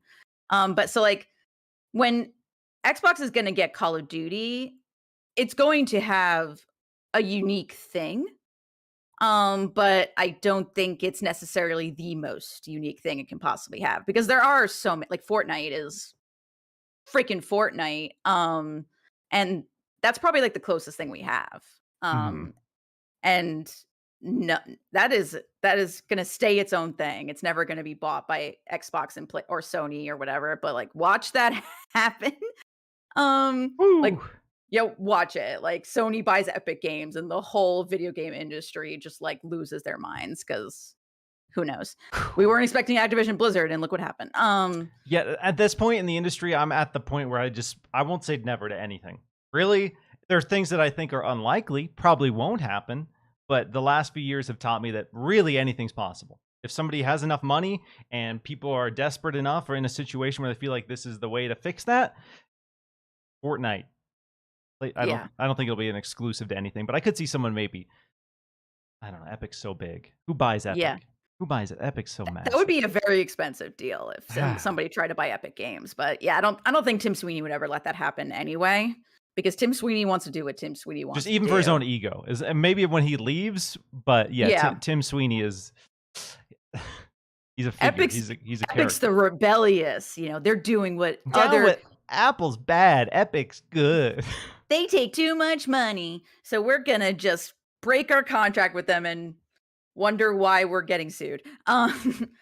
But yeah, I mean, like, generally speaking, like, I understand PlayStation being, like, concerned, but, like, this means that they have the opportunity to invest a lot in Destiny 2, that they Uh-huh. can I know they're trying to develop a lot of other live service games, both from they've mentioned, like, they're developing stuff from current IP and also new IP. This is obviously gonna be, like, a very long, um, process, like, we're not gonna see all this stuff right away, but they're according to their financials from, I wanna say last quarter, or at the very least, they had a now I'm blanking if it was financials or just some, like, stakeholder meeting that they had that they, like, talked about, like, all of the stuff they wanna do over the next 5 years. But regardless, they said that, like, for over the next, like, 5 years, they want, like, over a dozen live service games. I forget, Mhm. like, the exact number, but it was a lot. And so, I don't think PlayStation's gonna collapse if, like, they lose out on Call of Duty, but I understand them being worried. It just, like, I'm sure they're already working on, like, supporting Bungie with more Destiny 2 because they want that live service stuff. Mhm. And they're gonna use that to develop more stuff.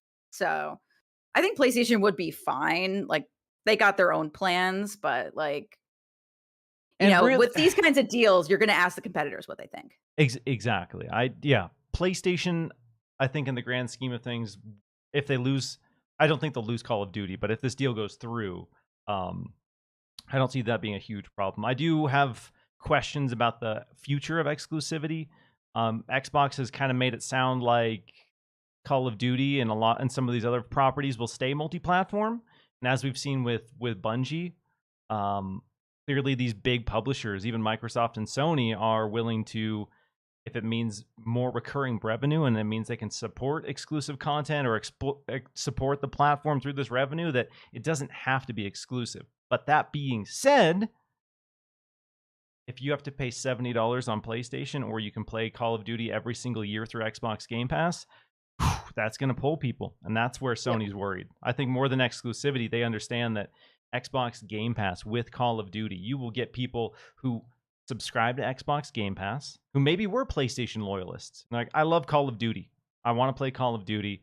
I'm going to subscribe to Game Pass. And then that shifts their habits. And now, because of Game Pass, maybe they're playing more on Xbox. Maybe they're buying less titles in general on PlayStation because a lot of their friends have transitioned to the Xbox ecosystem because of Call of Duty. And I think that's the stuff where PlayStation's really worried, because once you lose that permanent loyalty, it's hard to get it back.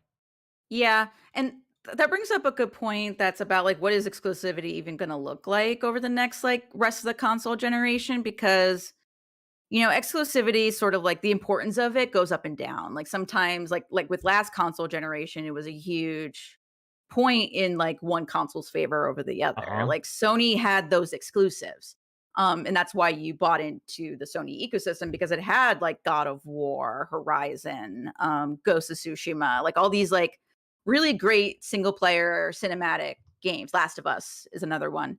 But that's not you can't make those games like, that can't be the only thing you make as a publisher. Like, you gotta make, like, live service these days because people like that's how you make money. And like we've said a billion times today, because apparently that's the theme today, like games are expensive. You got to find ways to recoup those costs. Um, Yeah, so it like, really bums me out that like because of the expensive nature of game development, we see games that sell 5 million copies and people try to see that as a negative or fault that or say the game was not a success. And we just mhm, really need to accept that not every game can hit that or will hit that. And I think that's where live service stuff makes that pressure go away. Because before it was if this doesn't sell 10 million copies, we are in a lot of trouble. exactly. And like with Call of Duty, like I don't see it going exclusive because like they would be alienating a huge part of the player base if they did that. As we like games are expensive, consoles are expensive. Like what if the only game you play every year is Call of Duty and you play it on Steam? Like if Xbox makes it exclusive, like what do you like how are you going to adjust? Like obviously like Xbox has like that PC Game Pass, but like it's not as good as Xbox Game Pass on the console. Yeah, it's not Um the native experience. exactly. So I don't see that happening, and they've said like at least for now it's not going to be exclusive, but that can change like Mhm. 5 years down the line, 10 years It down the could line be, cuz you know oh, the Call of current Duty. stuff, Warzone, that remains multi-plat. The multiplayer stuff remains multi-plat. But oh, guess what? All the campaigns, those are exclusive. Mhm. Yeah, and I wouldn't be surprised either if like they separate the campaign from the multiplayer going forward. Like maybe the campaign is going to be exclusive, but everything else is multi-platform. Like we don't know what they're going to do with it, but for now they've said that they're going to keep it multi-platform, which is the important thing. I think that would But be the yeah. smart play is to have the Warzone and the multiplayer components just be a platform that they add content to, do the season pass, grow and evolve, and then every now and then be like, boom, here's a campaign. Here's a Mhm. campaign. And if they want to tie that to exclusives, if they think that's going to do something, I think a smarter move would be again, not make stuff exclusive, but leverage Game Pass. Leverage your ecosystem and say you're playing on Xbox. You don't have to, but if you do, boop, here you go. Here's all this free stuff. Come on, baby. Xbox is hooking you up. We're not forcing you to come here. We're just sweetening the deal. And that has more value because nobody wants to be forced to do anything. People are petty, people are spiteful. That's just human nature.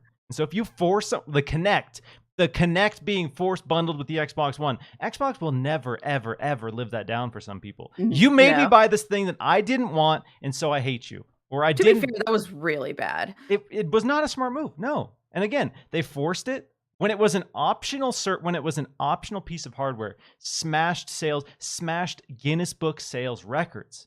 When it was bundled in with the console, boo, this thing Yeah. sucks. What are you doing? And so Yeah. it again, make it the option. Make it an enticing option that you sell me on it. I'm excited to come to Xbox. And that's where you want to be as opposed to, sorry, dude, you want to play it?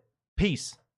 That's a good point too. Like they just make it optional. Like they'd be like what PlayStation does now with Call of Duty, where it's like you get an exclusive map if you're on Call of Duty, like earlier than the Xbox people do, or you get like the skin, like because people will go crazy over skins, and I'm one of those people Yeah, if it's you a give really me good some skin. drip. You give me some enticing drip. I downloaded Multiverses on PlayStation Plus just to get the Rhine Dog drip.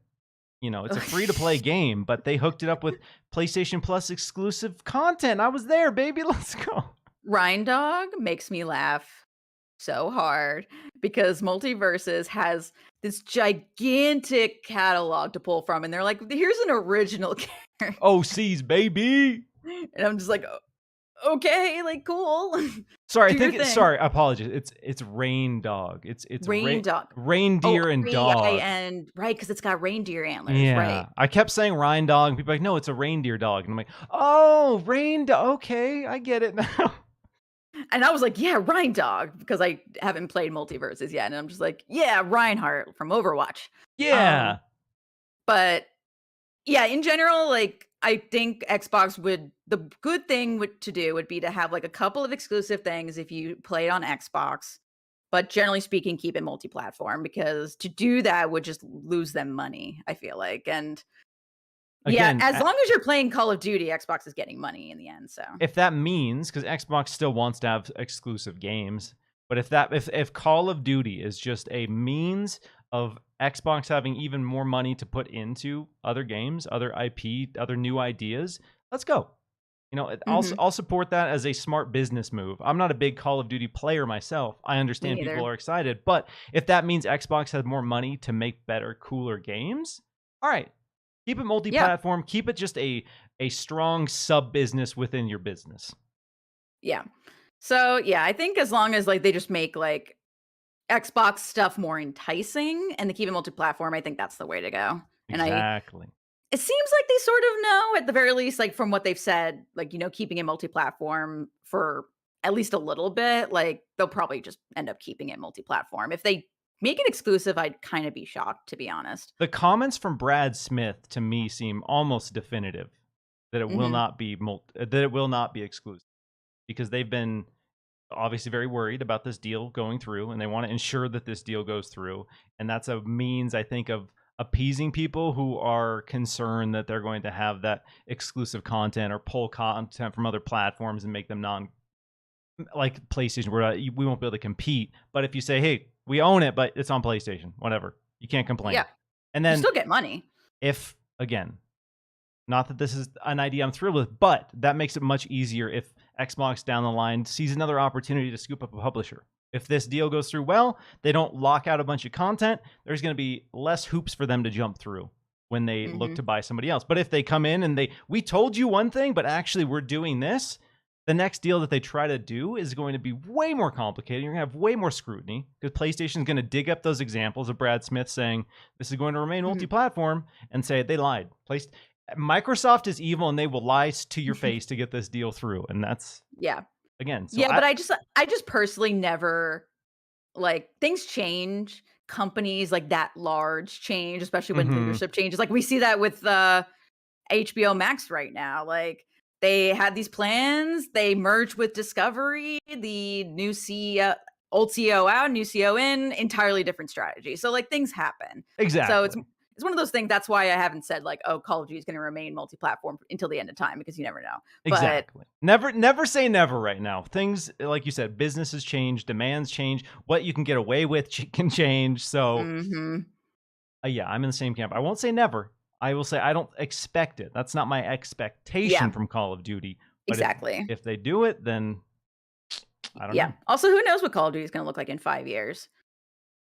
For all you know, like, they stopped making single player campaigns, like, I don't know, like, Yeah. I know single player, I think single player is really important, like, I love single player games, I love stories, I know a lot of other people do, so it'd be kinda silly to not have, but you never know, like, things like, there's like I said, they're figuring out what Call of Duty looks like right now, and, right now, it's a lot of live service and microtransactions and like Warzone, Call of Duty Mobile, like mobile gaming is only going to get bigger as phones get more powerful. Like we're already seeing like all these ports to mobile and Xbox Cloud Gaming making mobile more appealing and Hmm. PlayStation wants to get into mobile. So like yeah, like who knows really? Like who knows what this is all going to look like in 5 years? But Because yeah, like again, the meme with Diablo Immortals was y'all have phones, right? But we all do have phones, and mhm. so, like we touched on earlier, people will not buy consoles. But that doesn't mean they have no interest in playing video games. So if you can give them a good experience on mobile, if you can play the biggest and best games on your phone just casually, then that's going to open up doors to a new audience that for a while was just accustomed to, I only play Candy Crush or I only play this Mhm. on mobile. I still play games technically, but if that experience is good enough on mobile, more and more people will be willing to give it a shot.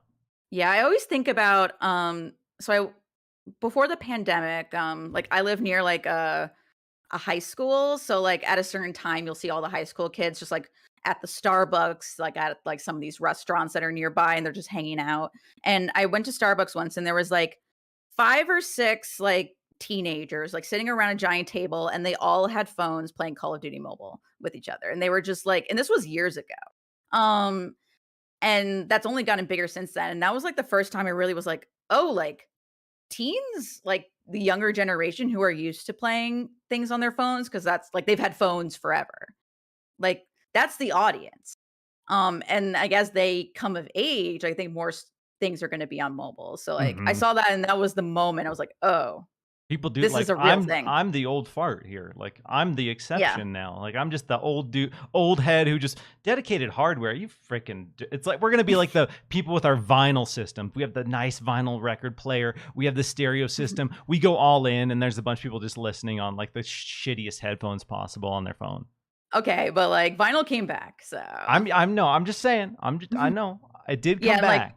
but, like, I'm that old fart who, like I play Apex Legends Mobile on occasion because it's like, I play Apex Legends on my PC, but I have the mobile version because it's just, like it's almost like sort of a different game, and I get, like, that, like, cramping in my fingers after, like, a couple of matches, which makes me feel so old because I'm just not used to playing on my iPhone with Yeah, touch same, controls. I don't like it, it hurts my fingers. You like my little fingies.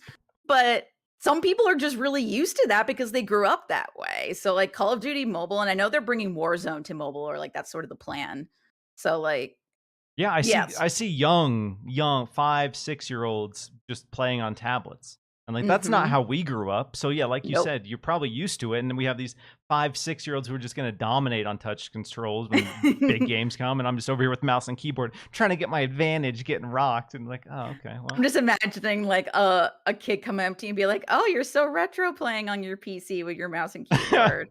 Going to LAN parties? What's a LAN party?" As a Oh, way to my make you heart. just feel crazy old. Just I remember gaming cafes. I remember when Yes. that was the thing. We would all go to a gaming cafe and play Battlefield, and we would pay per hour to play Battlefield with a bunch of other people. Yes. Woo! Although What? people still I mean, game cafes are still a thing, but also I there's this guy I see on occasion who lives near me, and he goes to the Starbucks to use their Wi-Fi. He brings his entire PC with Like him, his like, tower. Like he brings his his tower. tower and his monitor. It's like a 24-inch monitor. It's like and he plays, the one time I saw him playing Friday the 13th, which is really funny because the character he was playing was just in a bra and underwear, and I'm like, "You're playing this in a Starbucks." And everyone was just Yeah. looking at him like, "What is that?" And he's What just like is just getting his game on? Boys just and then I trying saw to him later, like, walking away from the Starbucks. He didn't even drive there, he just walked there, and he's just carrying all his PC stuff, like, it was like, I'm like, "This is a whole other level." Like, that's good for dedication. you, but also, oh. I want to touch on one thing that I saw some people bringing up in the chat about this deal before I move on to the final main question of this topic. And I see this a lot again because this is an Xbox centric show. I work for a platform centric outlet. There's this comparison of what PlayStation would do in this situation. So I always see people say, well, if PlayStation bought Activision Blizzard, then all the stuff would be exclusive. And so I want to get your take on that as someone who's a little more removed from the Xbox bubble. Do you think that's the reality? That if PlayStation, let's assume they just had 69 billion they could throw around to make this deal happen, would they Mhm. go ahead and try to push for exclusivity on Call of Duty? I think it depends on when they did it because PlayStation, even just, like, 3 years ago, was so against the idea of cross-platform. Yep. Mhm. And then Fortnite came along and then they were like, Force "Okay their with hand. cross-platform." Yeah, like yeah, but then, I think, Epic had to pay them a bunch of money in order to make it happen. So there was a deal going on, but, like, even just, like, 3 years ago, PlayStation was so insular and isolated, and it's a bit different these days. I think it's more comfortable with cross-platform, and it shows that, like, it understands the appeal of not just making exclusive games because, like, now it's make taking all of its, like, PlayStation 4 exclusives and porting them to PC, and they're doing extremely well on Steam.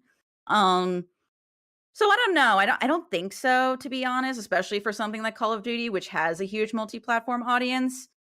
Um, I feel like it would just sort of do like the whole like there's a couple of things that are going to be exclusive here, but we're going to keep it multi-platform. But like if they had bought it like 5 years ago, it would have been exclusive. Yes. Absolutely. And I agree. Things have changed a lot. The Bungie deal to me was the great signifier that PlayStation is completely rethinking their approach to anything. Because I would have assumed that Bungie and Destiny, that would be exclusive. Moving It's forward, not though. there's Yeah. exactly they have a deal. Part of this contract was Bungie saying these are going to be wherever we want them to be. If you can buy us, but we are going to be multi-platform. We are a multi-platform studio. So PlayStation owns a multi-platform studio in Bungie. And again, like you said, 5 years ago, that never would have happened. In fact, I will bring this to a very recent development. And this is, again, I don't have the information to confirm this, but there have been reports that Xbox was in conversations with Bungie. And there was a Mhm. potential world where Xbox bought Bungie, but part of the reason that Xbox wasn't interested was the price and the fact that they wanted to keep their independence. Mhm. Xbox Yeah, they were reportedly gonna did pay not want them that. less than what PlayStation ended up paying for them, which I think was 9 billion, 7 billion. It was a decent amount, and I know yeah, the scuttlebutt was that Xbox wasn't gonna pay that, and Sony did, so Hmm.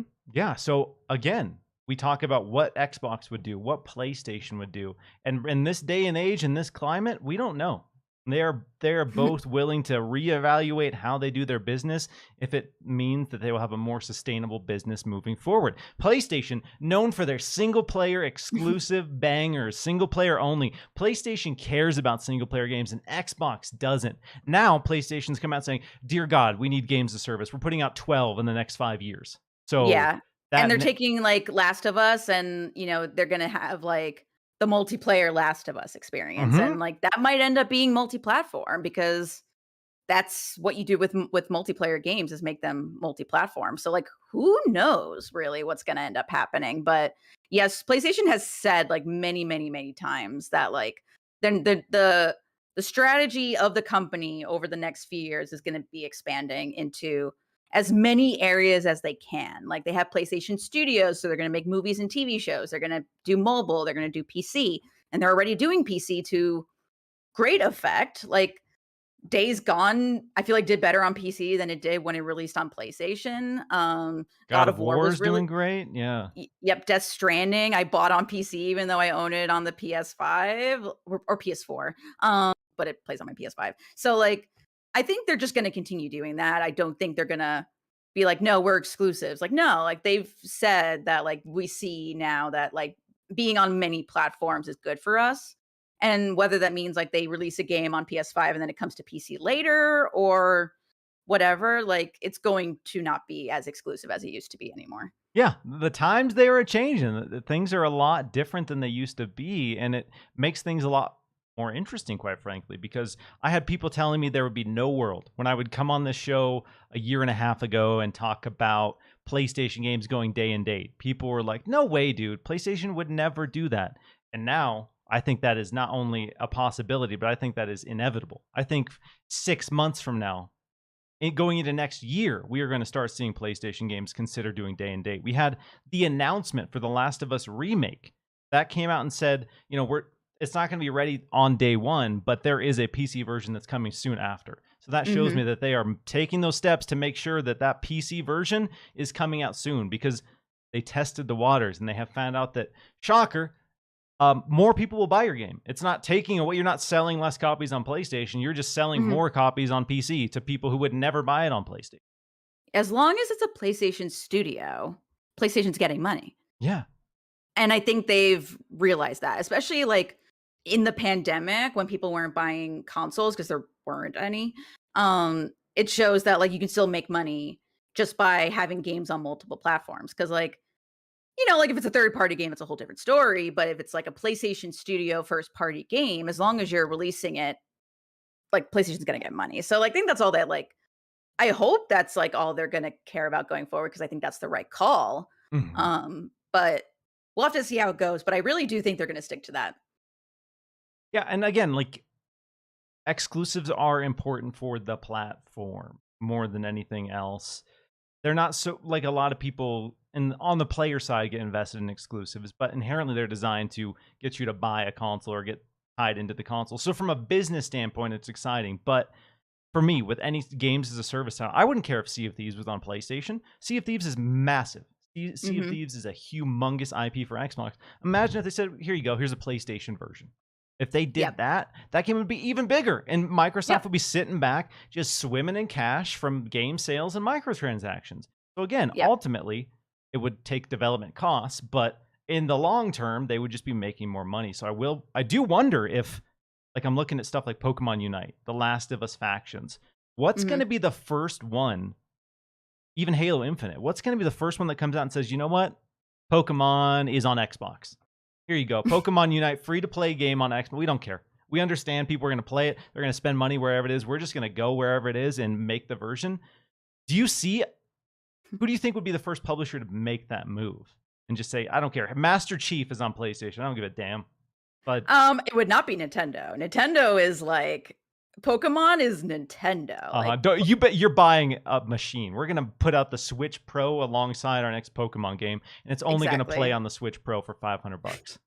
All Can you right, imagine? and I would be there like an idiot day one. Yes. Yeah. Like, no, like Nintendo makes all these decisions that are like so anti-consumer, but like it doesn't affect their bottom line because they have these IP that work so well and they're such Nintendo IP. Like, anything Mario, Pokemon, like Uh-huh. Kirby, Nintendo like gets away with some wild stuff that PlayStation and Xbox would be crucified for if they tried. exactly. Like the Switch Online expansion pack is kind of weird. It's like Not it only is it launched with weird, it's dumb, is what I would say. it's a little dumb and like Nintendo's been so bad with like making old games playable. Like they just like they're like, yeah, we're shutting down the 3DS shop. Too bad. Tough titties. Sorry. Sorry about it. Most of these games won't exist anywhere. Good luck. Yeah.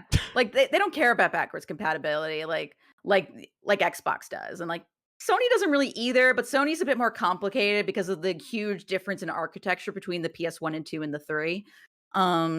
Which I know was a whole thing, but like also digital, but whatever. That's a whole other thing. But yeah, Nintendo would never give up Pokemon. Because Nintendo also wants to get into mobile as well. And they've been doing that, but like it's been not sort of up and down. Like some games Mhm. have done really well and some games really haven't. And Pokemon Unite, granted, is not Nintendo, it's Pokemon Company, but even still, like I don't see that hitting Xbox or PlayStation. Like that's gonna be mobile and Switch, and that's it. Yeah. So I think it's gonna be, one of these other studios that's doing that thing. Like it's not gonna be Nintendo. Yeah, I do wonder like what the next few years are going to look like because so much has happened in the last few years that has fundamentally changed my outlook on what's possible for these big platform holders and what they're Mhm. willing to do to not only make money but get people invested in their ecosystem in any means possible. And Mhm. I think both PlayStation and Xbox understand that the box itself is not how you quote unquote win a generation. Yeah, exactly. And Xbox Game Pass for now is winning the generation. It's not the Xbox Series X or the Series S. It's the Xbox Game Pass. And we were curious, like when the next generation was coming in, like what is going to define this generation of consoles? Because when they first announced the PlayStation 5 and the Xbox Series X, it was like, okay, teraflops are going to be higher. There's going to be SSDs, so there's going to be less loading times. But generally speaking, like that's all we really had to go on. We didn't really know what would define this next generation of consoles, and the joke's on us because it was never about the consoles, it was about services. We're in the So war of the console war is dead. Long live the subscription war. That's the that it is phase we've moved in. it is subscription war all the way down, Doesn't matter like who, we're music, movies, gaming. That's exactly the world we're in. food, Oh yeah, like there are foods. So, yeah, Blue Apron, whatever it is. Everyone wants you subscribed in like perpetuity for everything. yeah, like, oh, I get, like, different wines to my door every month. I I don't get, need 6 bottles of wine. Why am I subscribed to this?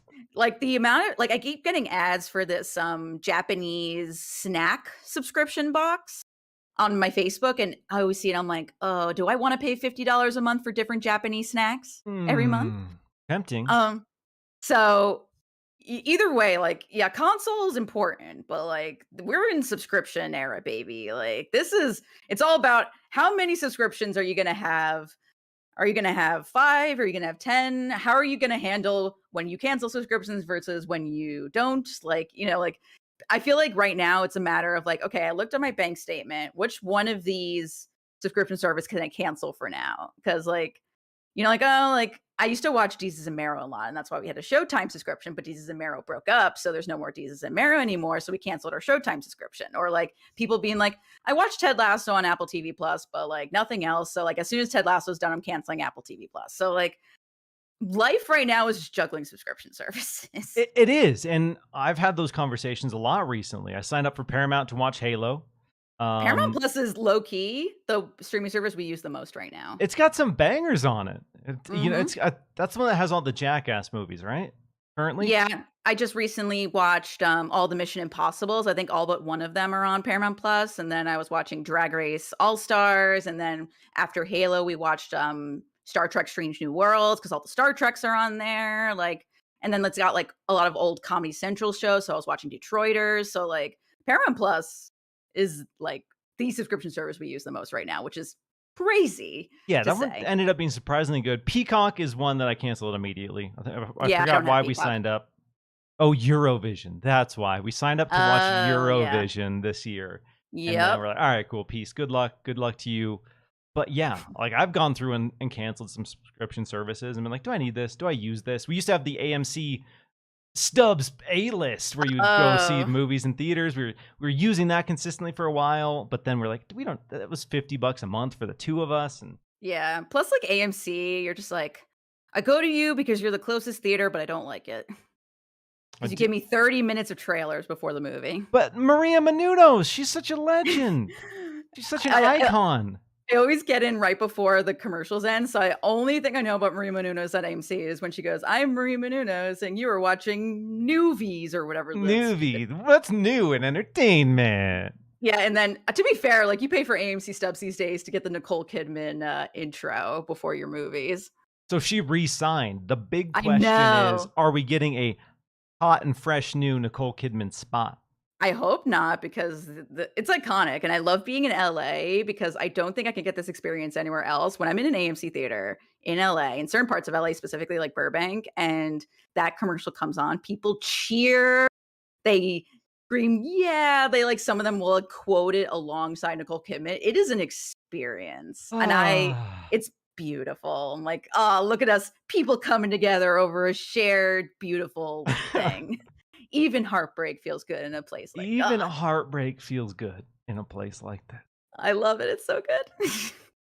One final question on this pending Activision Blizzard King acquisition. And this is the big one. And this is the question people have been asking over and over and over and over and over again. And that's, what is the likelihood of this deal going through at this point in your eyes? Extremely high. It's going through. Like we know it's going through. Like they're, crossing their T's, dotting their I's. They're doing all the due diligence because it is a big deal. It is a very big acquisition. There hasn't been anything like it in the games industry, and I think that's part of the reason it'll be a little slower going. But Microsoft, I'm sure, has a team of just the premier, elite, best of the best lawyers ensuring that there will be no issues. Because if there are issues, I think they lose $6 billion if this deal doesn't go through. Like they're out $6 billion. Just poof, nothing is gained from that. So there is a lot of people making sure that this is happening, and they are playing very nice to ensure that whatever you need, we're gonna, make sure it happens. So I'm in the same camp. I really don't see it's again, nothing's impossible. Who knows? Yeah. But I don't see a world where this doesn't go.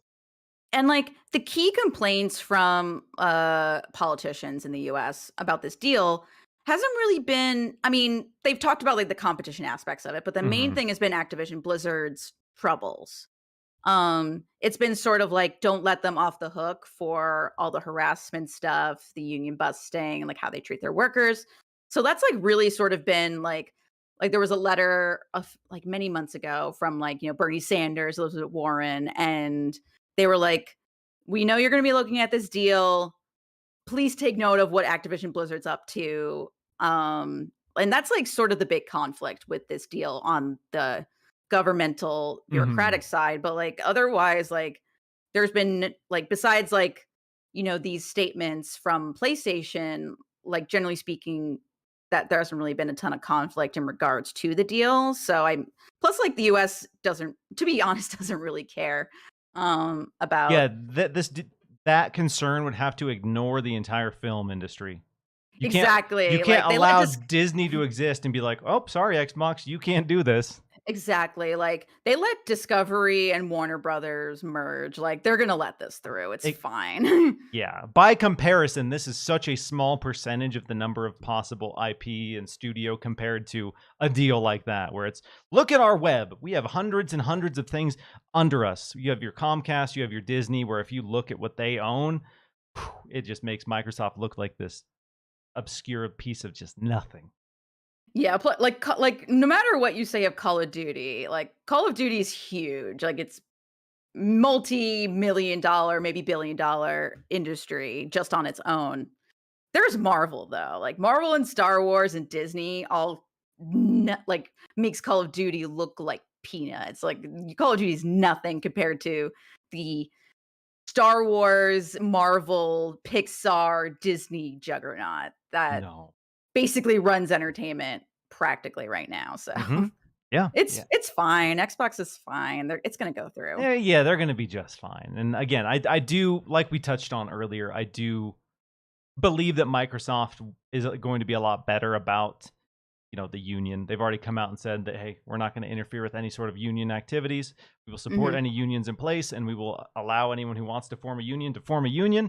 And again, this doesn't mean anything in a broader sense per se, but Microsoft recently, they were voted the best place to work in the United States. So I don't think there's a lot of people that can come and look at Microsoft and say that this is going to be worse. If they come work for Microsoft, it's going to be worse than Activision Blizzard.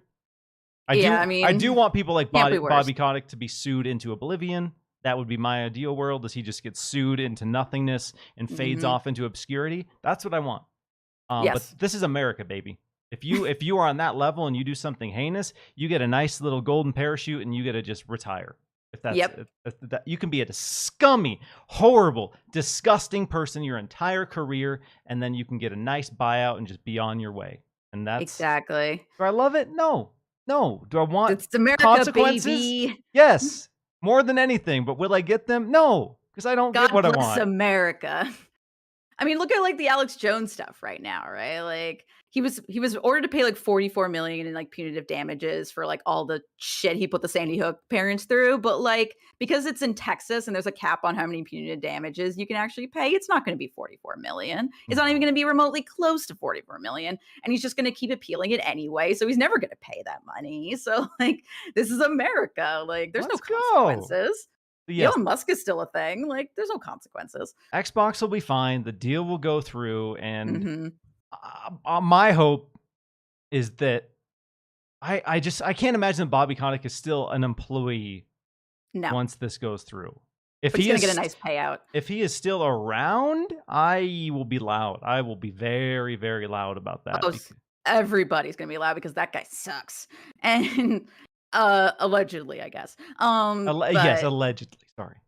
allegedly. But yeah, I mean, that's the word, but hasn't been confirmed, but the word is that he's out once the Microsoft deal goes through, so I'm hoping that remains the case because the fact that he's still involved with the company is absolutely wild to me. But, like, yeah, like, it can't possibly be worse than it is at Activision Blizzard. My concern is that, like, Microsoft seems to be hands off with their first party studios, so they're gonna have to change a few things once this Activision Blizzard deal goes through in order to, like, really change that culture if that's what they wanna do, because what was it? The State of Decay 3 report, I think? There's been a few of those kinds of, like, similar reports, so I might be getting confused, but, like, There the was State of one about Decay the work culture for, I think it was development of State of Decay 2. This was based on a few years ago from Undead Labs. Yeah, Or it was Undead Labs regardless. I just can't Mhm. remember the specifics, but the part that I am remembering is that, like, Microsoft really didn't get involved in trying to fix a lot of the management issues. They, like, got involved a little bit, like, after a while, but it was mostly just, like, HR stuff, and then they sort of like, they haven't really heard from them since. So, like, Microsoft, that's, like, my concern is that Microsoft seems hands off, which on one hand is a good thing for studios creatively, but on another hand, like, when you have a company like Activision Blizzard that has a huge, like, systemic cultural problem, and you're like, "We're gonna accept the unions and everything," like, it's gotta be more than just, like, "We'll allow you to unionize." Like, it's gotta be Like we gotta Yeah. we gotta oust the people that are making problems. We gotta like put a system in place that like changes the makeup of the company. Like there's a lot of work that has to go into that. So I'm hoping Microsoft can do that for Activision Blizzard because like there's so many people at that company that deserve so much better than what the ABK has given them, as we've seen over Yes. the past year. Like, it's been a year since that harassment lawsuit went public from the DFEH. And what's happened since then is basically the deal got announced, the acquisition. And, based on the recent walkout, there hasn't really been any Big real change. So, not nearly enough change. And again, this will be a time where Microsoft cannot afford to be hands off, as you touched on. It's that's the main reason when people are talking about the deals that come next and the acquisitions that come next for Xbox, I look at just everything, the culture, the climate, the scope of this, and I say I would be disappointed if they immediately go to another acquisition because it shows me that they're not going to be taking the time to ensure that this is the right culture, this is the right move, and everyone is integrated properly. Because if they're just looking exactly. towards what's next, I'm sorry, it's unsustainable in the sense of being able to acclimate these people, being able to make meaningful changes. Because there's just thousands of employees you have to consider at this point, and Hmm. that's not something you can just snap your finger and it's done. Deal's done, boom, you're here. Keep making Call of Duty. We'll check in on you every couple months and see what's going on. Like that, Yeah, but that like bye, you're on your own. And I've seen like not just in games, but like in general, you have like corporations buying up a bunch of companies. And when you see a corporation buying up so many companies, like sort of like back to back to back, like people get left behind. Like people get like don't get the support they need. Because like integrating a company is so much work. Like we work for Future and like we got bought, I think before you were here, maybe like around the same time you joined, but it took a few years to get like fully integrated uh-huh. into our new parent company. So like it's a long process. It takes a really long time. There's so many systems and culture things And and we were what, a few bureaucratic dozen nonsense. employees? We Like were like 60 maybe, like yeah. 50, 60 people, including and then there was like freelancers and all that stuff. So like yeah, like and these are thousands of people. So you can only imagine like how long that's going to take. So, I mean, I hope Activision Blizzard gets the attention it deserves once the Microsoft deal inevitably goes through. Yeah, I've talked to current employees from Blizzard who are very excited about the deal to go through for the reasons that we touched on. They're hopeful that that means their culture will change. And so I'm going to be staying in touch with them once this deal closes to see Mhm.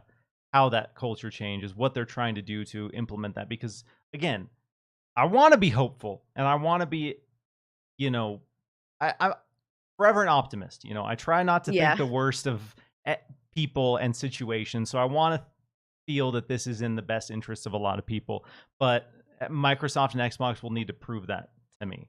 exactly. I'm not the optimist. I have no optimism left in my body. I'm all cynicism and I'm jaded as hell. So like I'm looking at this and I'm just like whatever. Like, sure, like, It just can't a get lot of worse, I guess. yeah, like, I guess, like, I'm just like, I'm waiting for the proof in my hands. Like, I'm waiting for me to talk to people who were at Activision Blizzard before and after, and they're like, "Oh, it's so much better." Like, I'm waiting for that. Yes, Like that's what I want. That is my dream more than anything, is that those people are stoked and excited. exactly, And if that exactly. happens, cool. I don't Mhm, care how Call of Duty goes forward, but as long as that's the case, I'll be happy, and I'll be exactly. more, optimistic about future acquisition, whatever. But as we move Yeah. into what was it called? The Devolver Showcase? What they call it? The Oh, shoot. singular? Was it the Singularity? They did make a singularity joke, I think, but it was like the video game singularity or Yeah, something. I forget what they called it, But but yeah, at the end of that showcase, it was every game ever. So good on Devolver. good on Devolver. Okay, well, I love them. I was going to talk about Captaincy and Sea of Thieves, but we've gone over quite a bit, so I'm going to skip that. Yeah. I'll keep it short and sweet. It's dope. If you've played a lot of Sea of Thieves, there are reasons to play Sea of Thieves again. There's a lot of money, reasons to spend your gold. If you're someone like me who had millions of gold with nothing to spend it on, now I'm broke. I spent all my gold and I still have things to buy. So check it out. Really fun. Carli, Thanks so Yes. much for hanging out. This was a longer one, a little bit of a marathon episode, but we did have some really great stuff to talk about. Appreciate you hanging out early on a Saturday. For the amazing people who hung out with us, one more time, let them know where they can find you. Yeah, so I'm the head of gaming at Windows Central, Android Central, and iMore, so I'm always around there. I'm at Twitter at Velociraptor, spelled Velociraptor with an extra C in it. You can also subscribe to Jiggle Physics, wherever you get podcasts. We're a podcast where we recap the week's gaming news and also just talk about nerd stuff and cryptids and just generally have a good time. We're also on Twitter there at JigglePod. And I think that's it. Don't try and find me anywhere else. Don't try to find me anywhere else. Those are the acceptable means of finding me. Don't perceive me as my general vibe. Like, I am not here. You can't see me. Oh, well, appreciate you. And that is going to do it for this week's episode. Yeah, of Xbox thanks for having Chaturdays. me. Oh, absolutely. It was great having you on. If you dug the show, hit the like button. If you were listening to audio versions of the show, you dug the show, leave us a review as well. It helps feed that glorious algorithm.